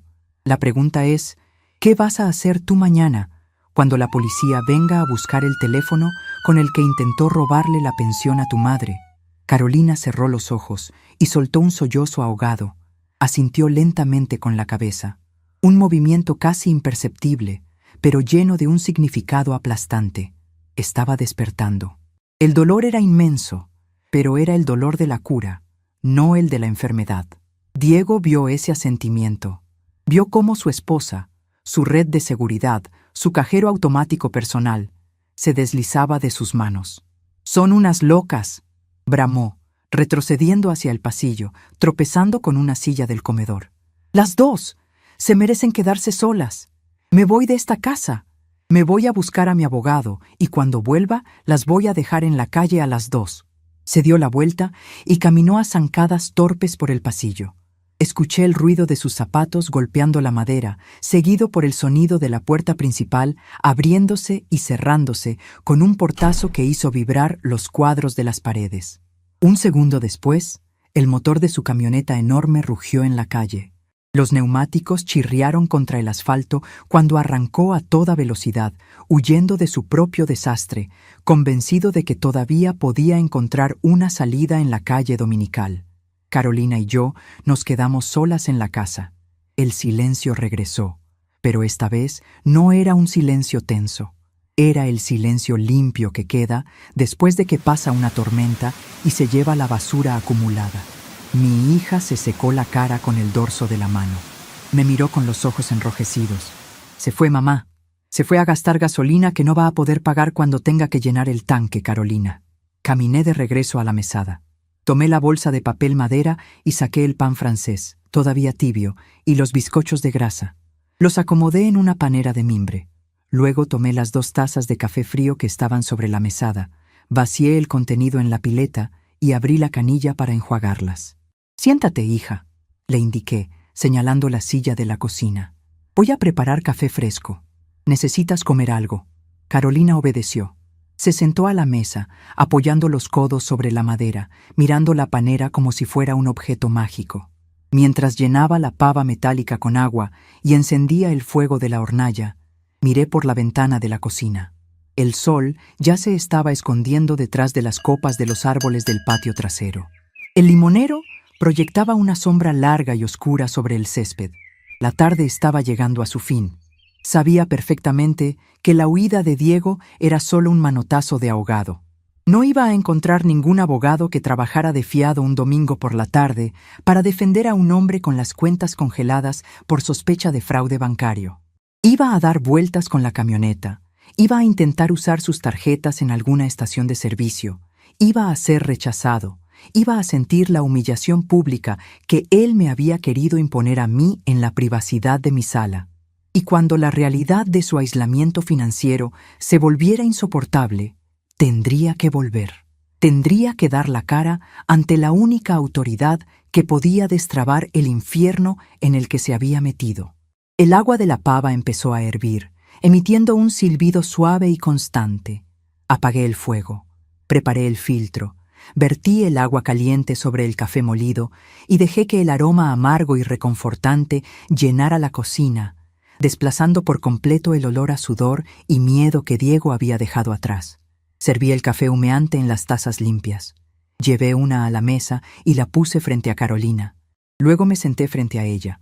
Tomé un bizcocho de grasa y le di un mordisco pequeño. Mañana sería lunes. Los bancos abrirían sus puertas al público a las 10 de la mañana. Yo sabía que Roberto Castañino estaría en su oficina, con el reporte de ciberseguridad impreso sobre su escritorio de vidrio. Y sabía que Diego, sin un centavo en el bolsillo y con el terror de una citación fiscal respirándole en la nuca, no tendría más remedio que presentarse en esa sucursal. Lo que Diego no sabía, mientras gastaba su combustible por las calles vacías de la ciudad, era que yo no iba a esperarlo en mi casa. Yo iba a estar sentada en la sala de espera del banco, con mi abrigo gris y mi libreta de tapas duras, lista para tener la conversación final frente a las personas que importaban. La red ya estaba tendida, y el pez, cegado por su propia arrogancia, nadaba directo hacia el fondo. La mañana del lunes amaneció fría, con ese rocío espeso que deja el pasto blanco y crujiente bajo los zapatos, anunciando que el invierno estaba a la vuelta de la esquina. Me levanté a las 6 en punto, como lo he hecho todos los días de mi vida desde que tengo memoria. La rutina tiene un poder curativo. Te ancla a la tierra cuando todo alrededor parece estar temblando. Fui a la cocina, encendí la hornalla y puse la pava para el mate. El silencio de la casa era profundo, pero ya no era un silencio cargado de tensión, sino de resolución. Carolina había dormido en su antigua habitación, la misma que ocupaba antes de casarse con Diego. Anoche, después de que su marido huyera en la camioneta, mi hija se había derrumbado en la silla de la cocina, llorando hasta quedarse sin lágrimas. Yo la dejé desahogarse. No le dije frases hechas ni intenté consolarla con mentiras piadosas. Le preparé la cama con sábanas limpias que olían a lavanda y la arropé como cuando era una niña con fiebre.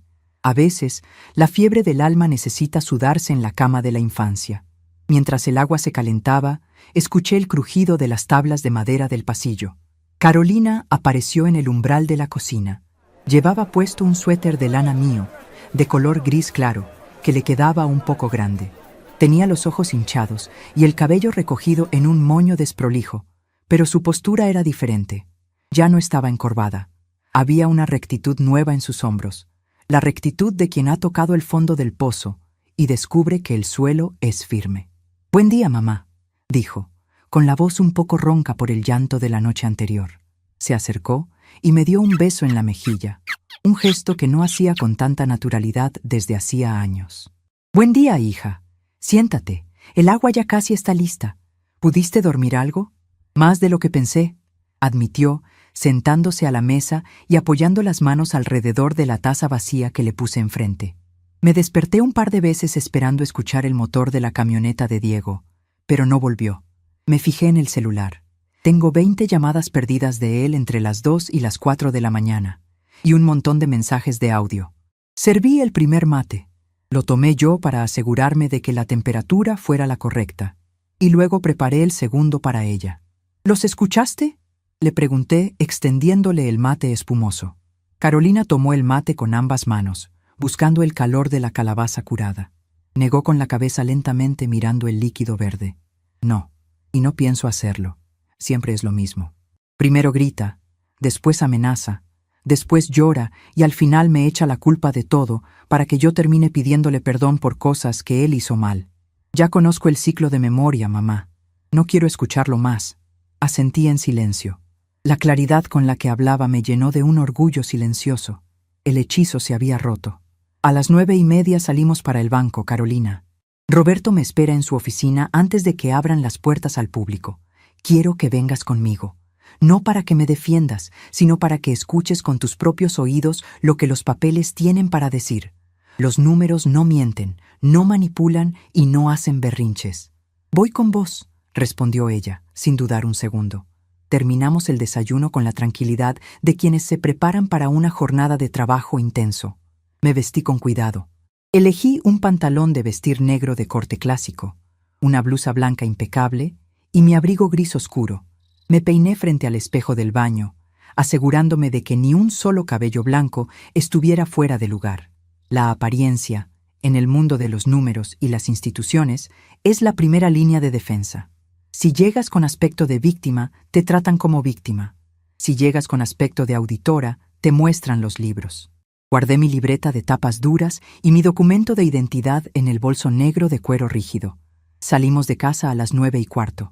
El aire de la mañana nos golpeó la cara, despejando cualquier rastro de somnolencia. Caminamos las 10 cuadras que nos separaban de la avenida principal. El pueblo ya estaba en pleno movimiento. Las persianas metálicas de los comercios subían con ruido. Los camiones de reparto estacionaban en doble fila y la gente se apuraba para llegar a sus trabajos. Nadie nos prestaba atención. Éramos solo una mujer mayor y su hija caminando por la vereda, invisibles a los ojos del mundo, exactamente como me gustaba operar. Llegamos a la sucursal del banco a las 9:30. Las puertas de cristal polarizado para el público general estaban cerradas y un pequeño grupo de jubilados ya hacía fila en la vereda, esperando cobrar sus haberes. No me sumé a ellos. Caminé hacia la puerta lateral de servicio, la que usan los empleados de la transportadora de caudales y el personal jerárquico. Toqué el timbre discreto empotrado en la pared de granito. Unos segundos después, la puerta se abrió con un zumbido electrónico. Un guardia de seguridad privada, con el uniforme impecable y la mano cerca de la radio, asomó la cabeza. «Buenos días. La sucursal abre a las 10, señora», dijo con cortesía automática, preparado para cerrarnos la puerta en la cara. «Buenos días. Soy Gloria. El gerente Castañino me está esperando». El guardia parpadeó, revisó una pequeña libreta que sacó del bolsillo de la camisa y su actitud cambió de inmediato. Abrió la puerta por completo, haciéndose a un lado. «Pase, por favor, señora Gloria. El señor Castañino me avisó de su llegada. La acompaño a la planta alta. Entramos al banco vacío. El contraste con el bullicio de la calle era absoluto. Aquí adentro, el aire acondicionado mantenía una temperatura constante y el único sonido era el zumbido de las computadoras encendiéndose y el tecleo esporádico de los cajeros preparando sus estaciones de trabajo. Caminamos por el piso de mármol pulido, pasando junto a las filas de sillas vacías, hasta llegar a la escalera de caracol que conducía a las oficinas de gerencia. Subimos los escalones. Carolina iba detrás de mí, mirando todo con cierta aprehensión. Para ella, el banco siempre había sido un lugar hostil, un sitio donde le decían que su cuenta estaba en rojo o que la tarjeta de crédito de su marido había sido rechazada. Para mí, este era mi terreno. Era el mismo idioma de planillas y balances que hablé durante 35 años en la cooperativa. La oficina de Roberto estaba al final del pasillo. Tenía paredes de vidrio que permitían ver toda la planta baja del banco. Era una posición estratégica, de control absoluto. Roberto estaba sentado detrás de su escritorio de caoba, leyendo una carpeta de tapas azules. Al vernos llegar, se levantó de inmediato, abotonándose el saco del traje gris a medida, y salió a recibirnos. «Gloria, qué alegría verla, a pesar de las circunstancias», dijo, extendiéndome la mano con firmeza y respeto. Su rostro reflejaba la misma seriedad profesional que yo le había enseñado a cultivar cuando era apenas un muchacho. «Buenos días, Roberto. Gracias por recibirnos tan temprano. Ella es mi hija, Carolina». Roberto le dio la mano a Carolina con una sonrisa amable que buscaba tranquilizarla. «Un placer, Carolina. Por favor, pasen y tomen asiento. Les pedí un café. Debe estar por llegar». Entramos a la oficina. El ambiente olía a papel impreso, a tinta fresca y a cuero limpio. Nos sentamos en las 2 sillas frente al escritorio. Roberto volvió a su lugar, cerró la puerta de vidrio y abrió la carpeta azul que estaba leyendo. La empujó suavemente por la superficie de madera hasta dejarla frente a mí. Este es el reporte oficial del Departamento de Ciberseguridad de la Red Central, emitido anoche a las 20 horas, explicó Roberto, cruzando las manos sobre el escritorio. Como usted sospechaba, Gloria, la maniobra fue burda y dejó rastros por todos lados. El sistema registró el acceso a su cuenta de haberes jubilatorios desde una dirección IP que corresponde a la red de telefonía móvil de un dispositivo registrado a nombre de Diego Hernán Suárez. Abrí la carpeta. Las páginas estaban llenas de códigos, números de serie y marcas de tiempo, pero en el centro del papel había un cuadro resaltado en gris claro que resumía la operación. No necesité anteojos para leer la cifra. 10 Hogeis ARS. 10 pesos exactos, transferidos a las 13:45 del domingo. Giré la carpeta para que Carolina pudiera verla. Mi hija bajó la vista hacia el papel. Sus ojos recorrieron las líneas impresas. Vio el nombre de su marido. Vio la hora exacta, el momento en el que Diego estaba supuestamente configurando el teléfono por mi propio bien. La evidencia física, sellada por una institución financiera, tiene un peso aplastante. Destruye las excusas y las manipulaciones emocionales en un instante. Esto es un documento oficial, Carolina. Le dije en voz baja, sin apartar la vista de ella. No es una opinión mía, no es una exageración de tu madre. Esto es lo que él hizo a tus espaldas y a las mías. Carolina tragó saliva con dificultad. Trazó el borde del papel con el dedo índice, como si necesitara tocar la prueba para convencerse de que era real. ¿Qué pasa ahora, Roberto?, preguntó mi hija, levantando la vista hacia el gerente, con una firmeza que me sorprendió gratamente. Roberto se acomodó en su silla, adoptando su postura más institucional. El protocolo de nivel 3 congela absolutamente todo, Carolina. El Banco Central, por normativa de protección a la tercera edad, inmoviliza los fondos del titular del dispositivo sospechoso para evitar que el dinero robado sea triangulado o convertido en criptoactivos. Diego Suárez no puede sacar dinero de un cajero, no puede usar sus tarjetas de crédito, no puede transferir saldo de sus billeteras virtuales. Está aislado del sistema financiero nacional. ¿Y puede ir preso por esto?, insistió ella, sin temblar. Depende enteramente de su madre. El banco ya elevó el reporte automático a la Fiscalía de Delitos Informáticos. Es un procedimiento de oficio. La Fiscalía citará a Gloria en los próximos días. Si ella ratifica que la transferencia fue realizada sin su consentimiento, el caso pasa a la justicia penal por intento de fraude y usurpación de identidad. Si ella declara que fue un error familiar o un malentendido, el caso se archiva, aunque las cuentas de su marido tardarán semanas en ser desbloqueadas por los procesos burocráticos internos. Miré a Roberto. Él me sostuvo la mirada. Ambos sabíamos que yo no iba a retirar ninguna denuncia. Yo no había venido a perdonar, había venido a cerrar la trampa. Faltaban 10 minutos para las 10 de la mañana. Una empleada del banco entró a la oficina trayendo una bandeja con 3 tazas de café humeante y vasos de agua mineral. Agradecimos en silencio.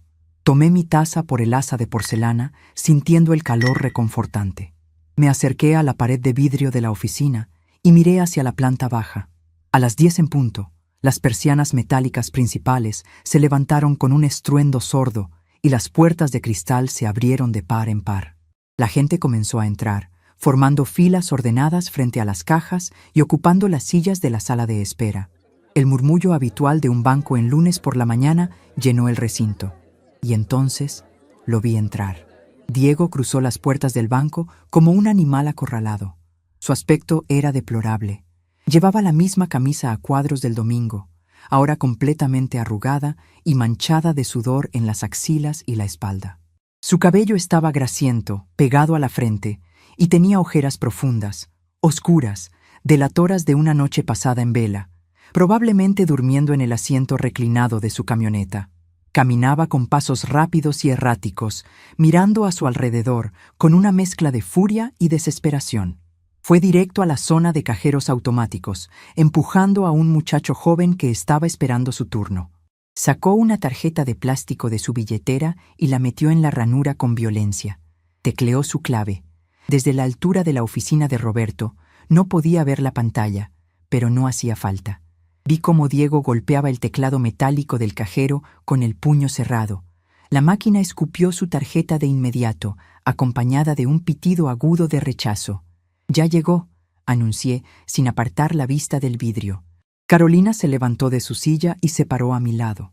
Al ver el estado de su marido, soltó un suspiro pesado, pero no hizo ningún ademán de bajar a ayudarlo. Abajo, Diego no se dio por vencido. Caminó a grandes zancadas hacia el sector de atención al cliente, ignorando la máquina expendedora de números para los turnos. Se plantó frente al escritorio de una de las oficiales de cuenta, una mujer joven que estaba atendiendo a una pareja de jubilados. «¡Necesito que me desbloqueen las cuentas ahora mismo!», gritó Diego. Su voz resonó en toda la planta baja, haciendo que decenas de cabezas se giraran para mirarlo. El silencio cayó sobre la sala de espera, roto solo por el eco de su exigencia. «El cajero me rechaza la tarjeta. Tengo débitos que pagar hoy». La oficial de cuenta lo miró con calma, acostumbrada a tratar con clientes alterados, aunque la agresividad de Diego era desmedida. «Señor, por favor, baje la voz. Debe sacar un número y esperar su turno». «No voy a esperar ningún turno. Soy cliente VIP de este banco. Tengo inversiones. Llamen al gerente. Esto es un robo», vociferó, golpeando el escritorio de madera con la palma de la mano abierta. Los dos jubilados que estaban siendo atendidos se encogieron en sus sillas, asustados. El guardia de seguridad de la entrada comenzó a caminar hacia Diego, llevándose la mano a la radio que colgaba de su cinturón. Era el momento. El escenario estaba listo. Las luces estaban encendidas y el público estaba en sus butacas. Me giré hacia Roberto.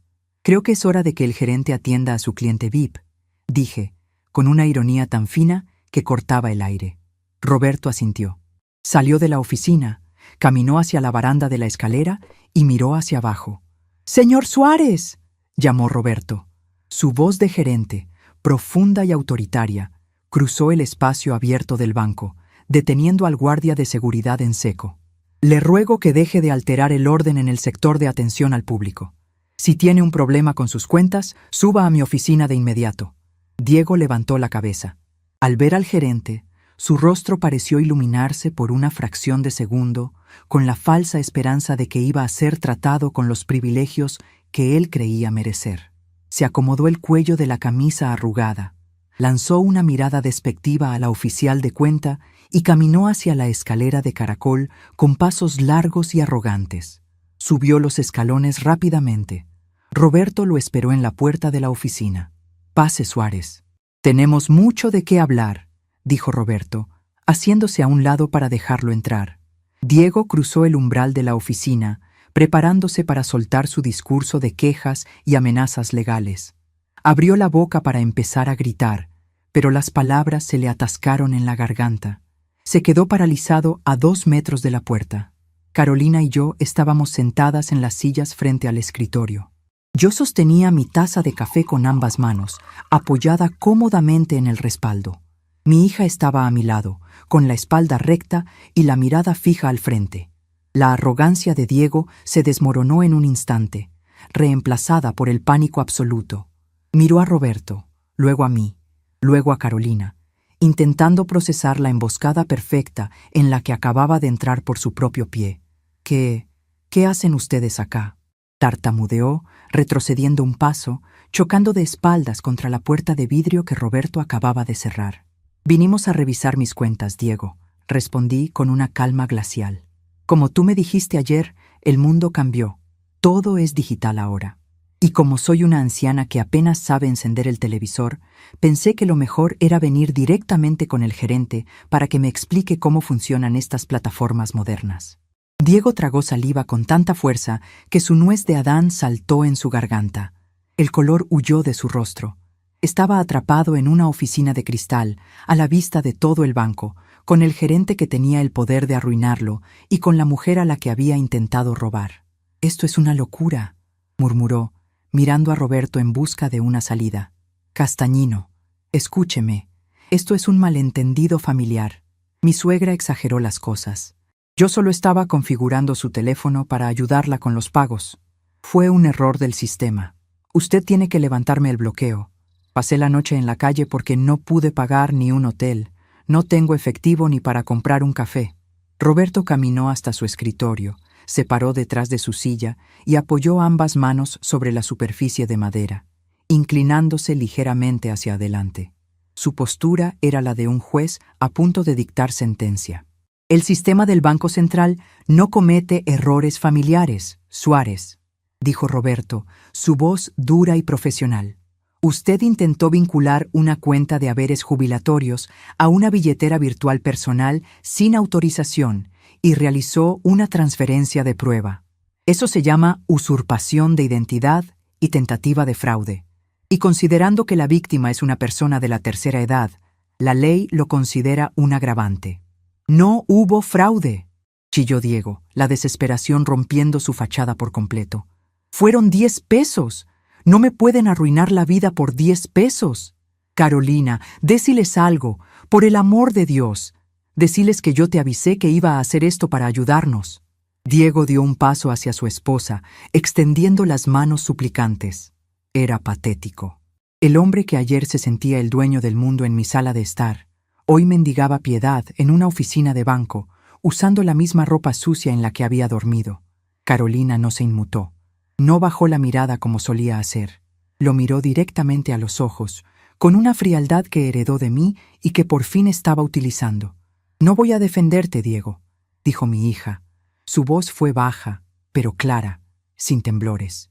«Llevo 10 años defendiéndote de tus propios fracasos. Llevo 10 años pagando tus deudas y aguantando tus maltratos en silencio. Ayer cruzaste una línea que no tiene vuelta atrás. Intentaste robarle a mi madre en su propia cara. Así que no voy a decirles nada. Vas a tener que arreglar este desastre tú solo». El impacto de las palabras de Carolina fue devastador. Diego se llevó las manos a la cabeza, tirándose del pelo ralo, respirando con dificultad, como si el oxígeno de la oficina se hubiera terminado. Aproveché el silencio para dar mi golpe. Un golpe calculado, medido, devolviéndole cada insulto y cada humillación con una simetría perfecta. Dejé la taza de café sobre el escritorio, produciendo un leve tintineo de la porcelana. Me acomodé en la silla, alicé las arrugas invisibles de mi pantalón negro y lo miré fijamente. «La economía está destruida, Diego», dije, usando exactamente las mismas palabras que él había pronunciado en mi mesa el domingo, con el mismo tono de suficiencia. «Hay que saber moverse, pero convengamos que tus métodos ya no te alcanzan para los gastos básicos, y con tus cuentas congeladas, tu plata literalmente no vale nada». Diego me miró con terror. Reconoció sus propias frases. Reconoció el veneno que él mismo había inyectado en mi casa, ahora volviendo a sus propias venas. «Yo te dije que no necesitaba ayuda con mi cuenta bancaria», continué, implacable. «Pero tú insististe en que la carga mental era demasiada para mí». «Bueno, Diego, te libero de esa carga mental. Desde hoy, yo administraré tu futuro financiero. Yo decidiré cuándo retiro la denuncia ante la fiscalía. Yo decidiré cuándo recuperas el acceso a tus tarjetas. Y mientras tanto, te aseguro que te vas a olvidar de tener que ir al cajero automático a sacar billetes, porque no vas a poder sacar ni uno solo. Si necesitas efectivo para el supermercado, tal vez Carolina te dé una pequeña mesada semanal, si te portas bien». La palabra mesada flotó en el aire de la oficina gerencial, pesada, aplastante. Era el mismo concepto que él usó para reducirme a una niña incapaz, utilizado ahora para sellar su ruina absoluta. «Usted es un monstruo», susurró Diego, retrocediendo hasta chocar nuevamente con el vidrio. Las personas en la planta baja miraban hacia arriba, observando el espectáculo mudo del hombre acorralado. «No, Diego, solo soy una abuela de 72 años que anota sus claves en una libreta de tapas duras. Y tú eres el experto financiero que acaba de perder todo por no saber a quién le estaba robando». Roberto cerró la carpeta azul frente a él, con un golpe seco que sonó como un martillazo. «Suárez, la seguridad del banco está a punto de escoltarlo a la salida», anunció el gerente señalando la puerta. «Sus cuentas permanecerán bloqueadas por tiempo indefinido hasta que la fiscalía emita un dictamen. Si intenta ingresar a otra sucursal de esta red para hacer escándalos, llamaremos a la policía de inmediato. Le sugiero que busque un buen abogado penalista, si es que encuentra alguno que trabaje gratis. Retírese de mi oficina. Diego no protestó, no gritó. La pelea había abandonado su cuerpo por completo. Estaba vacío, humillado frente a su esposa, frente al gerente y frente a todos los clientes que lo observaban desde la planta baja. Bajó la cabeza, empujó la puerta de cristal con manos temblorosas y salió al pasillo. Lo vimos bajar la escalera de caracol lentamente, arrastrando los pies, con el guardia de seguridad siguiéndolo a 2 pasos de distancia. Cruzó las puertas principales del banco y desapareció en la calle, tragado por la ciudad, convertido en un fantasma sin un centavo a su nombre. El silencio regresó a la oficina. Carolina soltó el aire que había estado reteniendo y se pasó las manos por el rostro, limpiando el sudor frío de la tensión. «Se acabó, mamá», dijo, con una mezcla de agotamiento y alivio profundo. Tomé mi libreta de tapas duras del bolso, la abrí en una página en blanco y saqué un bolígrafo de tinta negra. «Todavía no, hija», respondí, escribiendo la fecha del día en la esquina superior derecha del papel.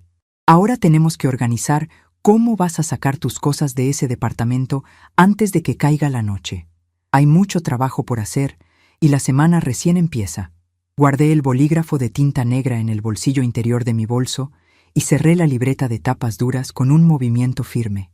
El sonido del cartón prensado golpeando contra sí mismo fue la única señal de que la reunión había terminado. Roberto Castañino nos observó desde el otro lado de su escritorio de caoba.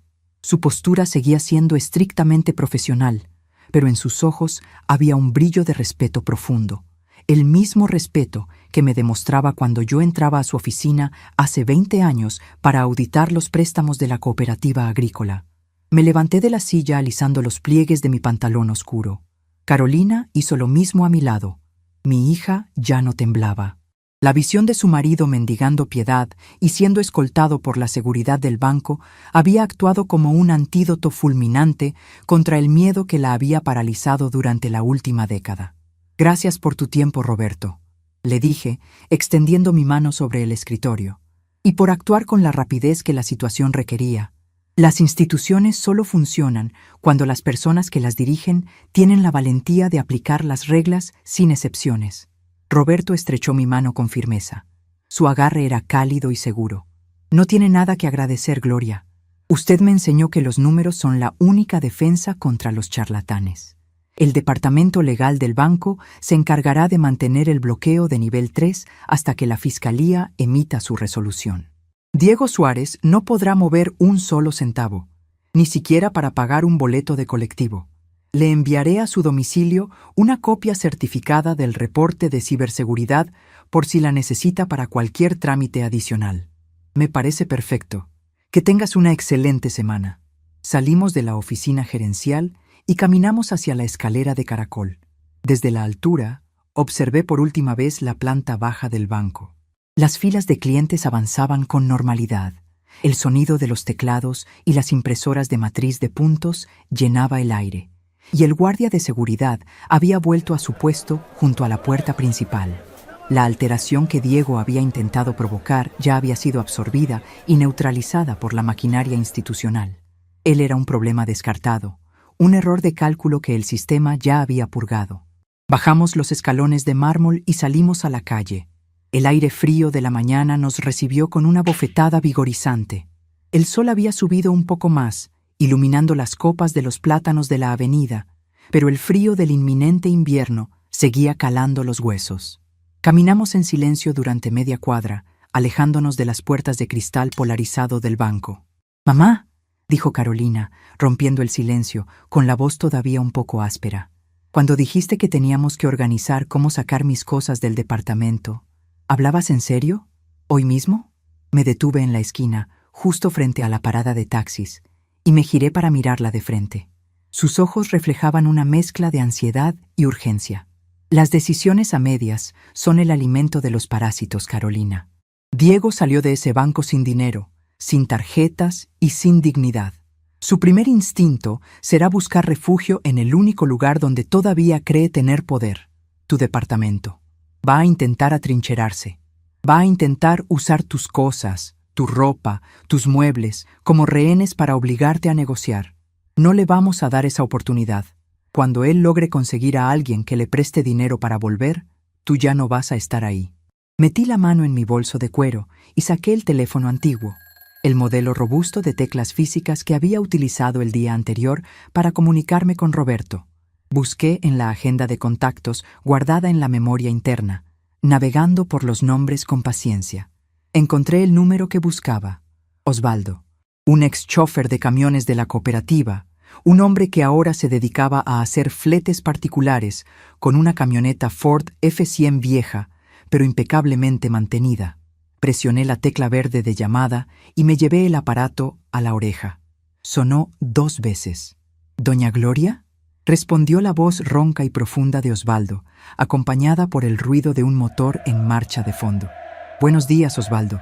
Necesito un servicio de flete urgente. Para ahora mismo. Es un trabajo rápido, solo cajas, valijas y ropa. Nada de muebles pesados ni electrodomésticos. ¿Estás disponible? Para usted siempre, doña. Estoy descargando mercadería en el corralón de la ruta, pero termino en 10 minutos. Dígame a dónde voy. Le di la dirección del departamento de Carolina, un edificio de 3 pisos ubicado a unas 20 cuadras del centro. Acordamos el precio por hora y corté la llamada. Guardé el teléfono en el bolso y le hice una seña al primer taxi de la fila. «Sube, hija. Tenemos trabajo por hacer». El viaje en taxi fue corto. Carolina miraba por la ventanilla, observando las calles de su propia ciudad como si las estuviera viendo por primera vez. Llegamos al edificio de ladrillos a la vista.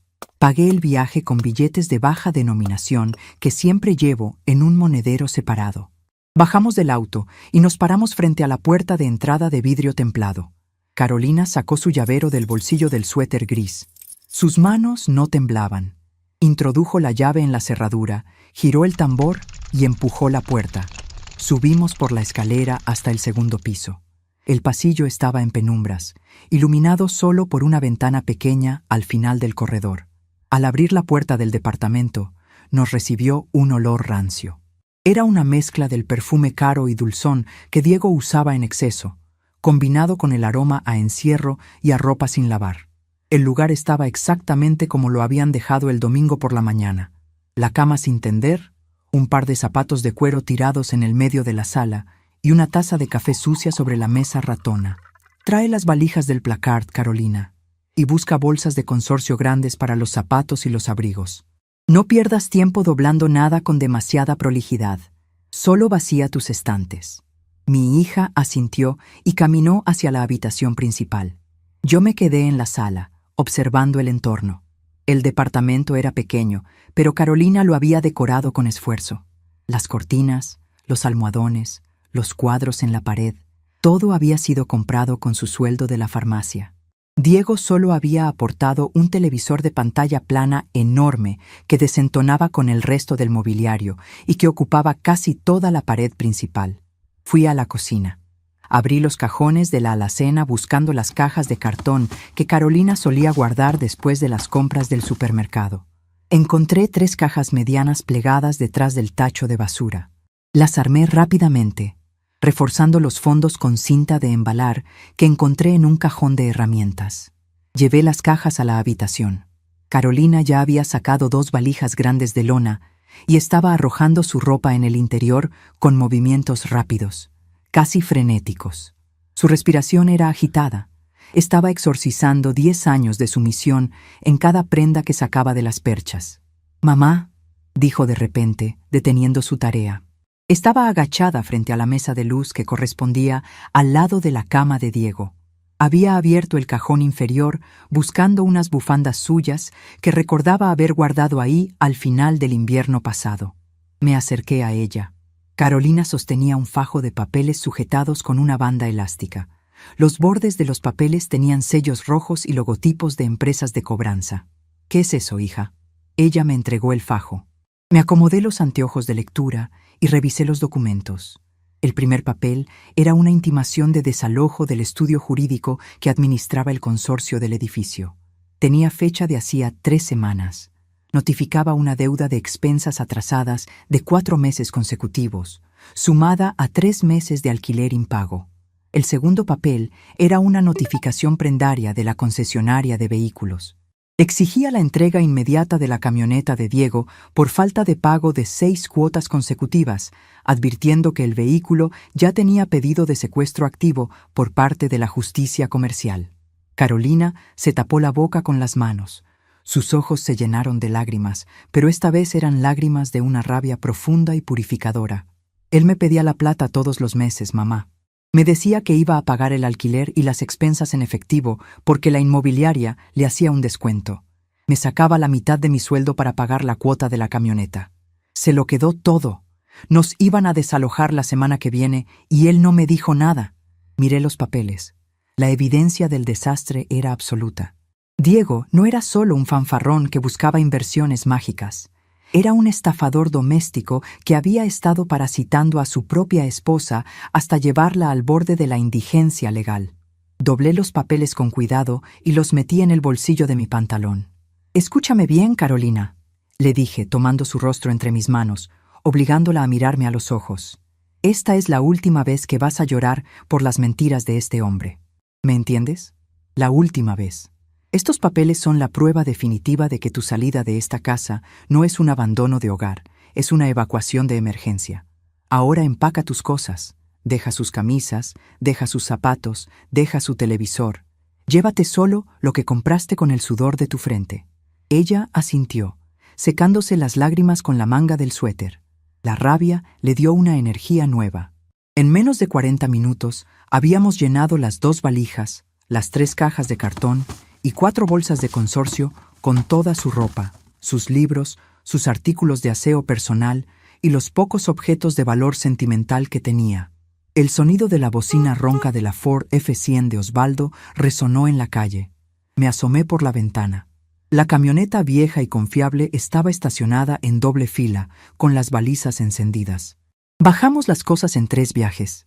Osvaldo nos ayudó a cargar las bolsas y las valijas en la caja de la camioneta, acomodándolas con la misma precisión con la que solía estivar las bolsas de semillas en los galpones de la cooperativa. No hizo preguntas.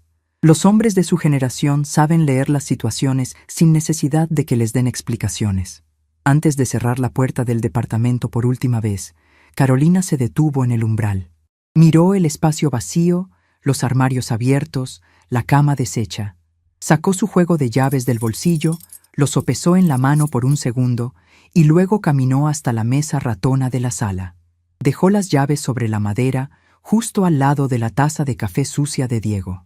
Salió al pasillo y cerró la puerta de un tirón. El pestillo encajó con un sonido metálico y definitivo. Subimos a la cabina de la camioneta de Osvaldo. El motor rugió y nos alejamos del edificio. Miré a mi hija por el rabillo del ojo. Estaba mirando por la ventanilla, pero esta vez no había ansiedad en su rostro.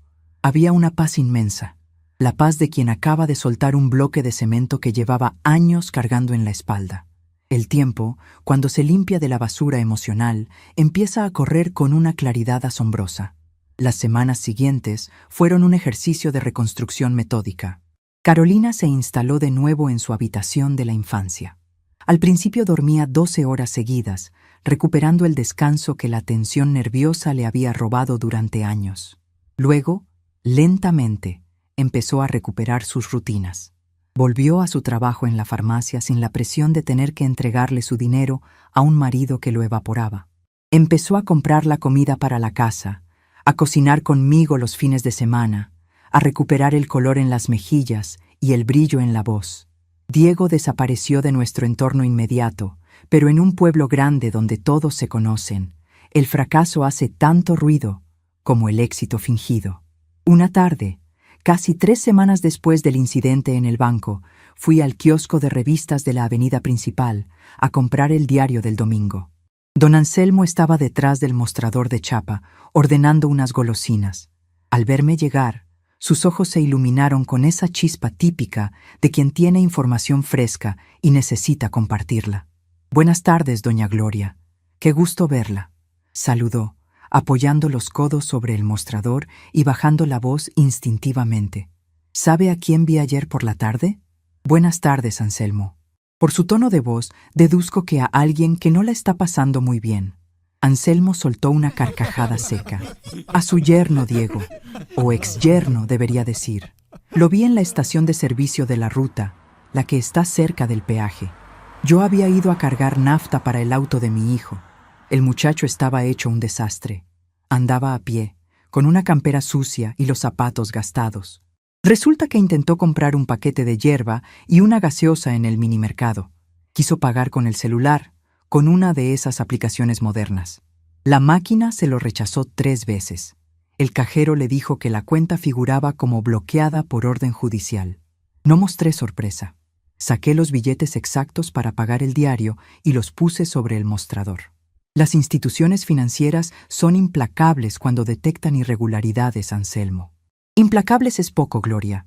El playero de la estación me contó que la semana pasada vinieron con una grúa de la justicia comercial y le secuestraron la camioneta enorme que manejaba. Lo encontraron durmiendo adentro, estacionado en un descampado cerca del corralón municipal. Lo hicieron bajar con lo puesto y se llevaron el vehículo por falta de pago. Ahora dicen que está durmiendo en un colchón tirado en el piso del taller mecánico de un conocido suyo, porque del departamento que alquilaba también lo sacaron con la policía por no pagar las expensas. Asentí lentamente. El colapso patrimonial de Diego era la consecuencia natural de un castillo construido sobre mentiras, tarjetas de crédito al límite y dinero ajeno.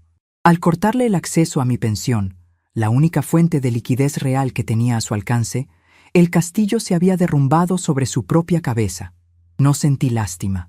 Sentí la tranquilidad de quien observa que la gravedad sigue funcionando correctamente. Cosecharás tu siembra, Anselmo. Quédese con el vuelto. Retomé mi camino hacia casa con el diario bajo el brazo. Al día siguiente, el cartero dejó un sobre de papel madera en mi buzón. Era una citación oficial del Ministerio Público Fiscal. El reporte automático de ciberseguridad había seguido su curso burocrático y el fiscal de turno requería mi presencia para ratificar la denuncia por tentativa de fraude y usurpación de identidad. Me presenté en la fiscalía un martes por la mañana. El edificio era viejo, con paredes descascaradas y pisos de madera que crujían bajo los zapatos. El olor a papel viejo, a tinta de sellos y a café recalentado, me trajo a la memoria la tercera imagen recurrente de mi pasado. Un flashback nítido a mis primeros años en la cooperativa, cuando Rubén, mi esposo, todavía vivía. Recuerdo que él me acompañó una vez a la municipalidad para presentar una queja formal contra un inspector que nos estaba pidiendo sobornos para habilitar un galpón nuevo. Yo estaba nerviosa, dudando si debía entregar los registros contables. Rubén me puso una mano pesada y cálida sobre el hombro y me dijo: «Gloria, la verdad documentada es un muro de piedra. Los mentirosos pueden gritar todo lo que quieran, pero se van a romper la cabeza si intentan atravesarlo. Muestra tus papeles». Ese recuerdo fue mi escudo mientras esperaba en el pasillo de la fiscalía.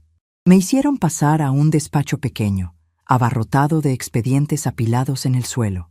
El fiscal, un hombre de unos 50 años, con anteojos caídos sobre la nariz, me miró por encima de sus carpetas. «Señora Gloria, estamos aquí por el reporte de ciberseguridad del Banco Central. El sistema indica que desde un dispositivo a nombre de Diego Hernán Suárez se intentó vincular su cuenta de haberes jubilatorios y se realizó una transferencia no autorizada. El señor Suárez presentó un escrito a través de un defensor oficial alegando que fue un error familiar, un intento de ayudarla con la tecnología que usted malinterpretó. ¿Usted ratifica que esto fue un intento de fraude sin su consentimiento?». No dudé un solo segundo. Saqué de mi bolso la libreta de tapas duras, la abrí en la página donde tenía anotadas mis claves originales y saqué también la copia certificada del reporte que Roberto Castañino me había enviado. «Señor fiscal, yo fui tesorera de una cooperativa agrícola durante 35 años. Manejé nóminas de 100 empleados y balances millonarios. No malinterpreto la tecnología ni los números. El señor Suárez tomó mi teléfono por la fuerza en mi propia casa, cambió mis credenciales de seguridad, violando mi privacidad, y generó un puente financiero hacia su cuenta personal para vaciar mis fondos. No fue un error, fue un robo premeditado. Ratifico la denuncia en todos sus términos». El fiscal me miró a los ojos. Vio la frialdad de mi postura, la claridad de mis palabras y la documentación impecable que puse sobre su escritorio. Asintió con la cabeza, tomó un bolígrafo y firmó el documento de ratificación. Procederemos con la imputación formal por fraude patrimonial agravado, señora. Las cuentas bancarias del imputado permanecerán embargadas preventivamente hasta la resolución del juicio. Que tenga un buen día. Salí de la fiscalía con la certeza absoluta de que el candado se había cerrado para siempre. 6 meses pasaron desde aquella mañana en el banco. El invierno quedó atrás, dando paso a una primavera luminosa que hizo estallar en hojas verdes el limonero del patio trasero. La rutina de los domingos en mi casa volvió a ser la misma de siempre, pero con una diferencia vital. La tensión había desaparecido, reemplazada por una armonía que se respiraba en el aire. Era un domingo al mediodía. El sol entraba a raudales por la ventana de la cocina. Yo estaba sentada en la cabecera de la mesa, observando a Carolina. Mi hija estaba parada frente a la mesada, preparando el adobo para la carne. Picaba el ajo y el perejil con una destreza rápida, vertiendo el aceite de oliva con precisión. Llevaba puesto un delantal blanco y tenía el cabello recogido. Su postura era erguida, su rostro estaba relajado y tarareaba una canción antigua que sonaba en la radio a bajo volumen. Hace un mes, con los ahorros que había logrado juntar al dejar de pagar las deudas de Diego, Carolina se había comprado un auto usado. Un modelo compacto, económico, con algunos rayones en la pintura, pero que funcionaba a la perfección. Las llaves del auto estaban sobre la mesa, junto al florero, brillando como un trofeo de su independencia recuperada. Ya no tenía que viajar 2 horas en colectivo bajo la lluvia. Ya no tenía que pedirle permiso a nadie para moverse. «Mamá, ¿le pongo un poco de romero a las papas?», preguntó Carolina, girándose hacia mí con una sonrisa. «Ponele, hija. El romero le da un toque rústico que a las papas al horno les queda muy bien». El almuerzo transcurrió en una paz absoluta. No hubo ruidos de motores exagerados en la calle. No hubo puertas abriéndose de golpe. No hubo quejas sobre el calor, ni discursos vacíos sobre inversiones mágicas. Comimos la carne tierna, conversamos sobre el inventario de la farmacia y sobre los plantines de tomates que íbamos a sembrar en el jardín la semana próxima. Después de almorzar, Carolina se encargó de lavar los platos. Yo me levanté de la mesa, le di un beso en la frente y me retiré a mi habitación. La casa estaba en silencio, un silencio protector, denso y amable. Entré a mi cuarto. El sol de la tarde iluminaba el polvo flotando en el aire. Caminé hacia el ropero de madera de roble. Abrí la puerta pesada y bajé la vieja caja de zapatos que guardaba detrás de las mantas de invierno. La caja que olía a naftalina y a tiempo guardado. Me senté en el borde de mi cama, con la caja sobre el regazo. Levanté la tapa de cartón gastado. Adentro descansaba mi documento de identidad original, la tarjeta de débito dorada de mi cuenta secreta y mi libreta de tapas duras. Saqué la libreta. Busqué en el bolsillo de mi abrigo el bolígrafo de tinta negra que siempre llevo conmigo. Abrí la libreta buscando la sección del fondo, las páginas donde solía anotar los gastos extraordinarios y los problemas a resolver. Fui pasando las hojas lentamente, escuchando el roce del papel. Llegué a la página donde, 6 meses atrás, había escrito el nombre de Diego Hernán Suárez, seguido de la fecha de aquel domingo fatídico y la palabra problema. Miré la página por unos segundos. Escuché el sonido del agua corriendo en la cocina, el ruido sordo de los platos limpios siendo acomodados en el escurridor por las manos de mi hija, las manos de una mujer libre.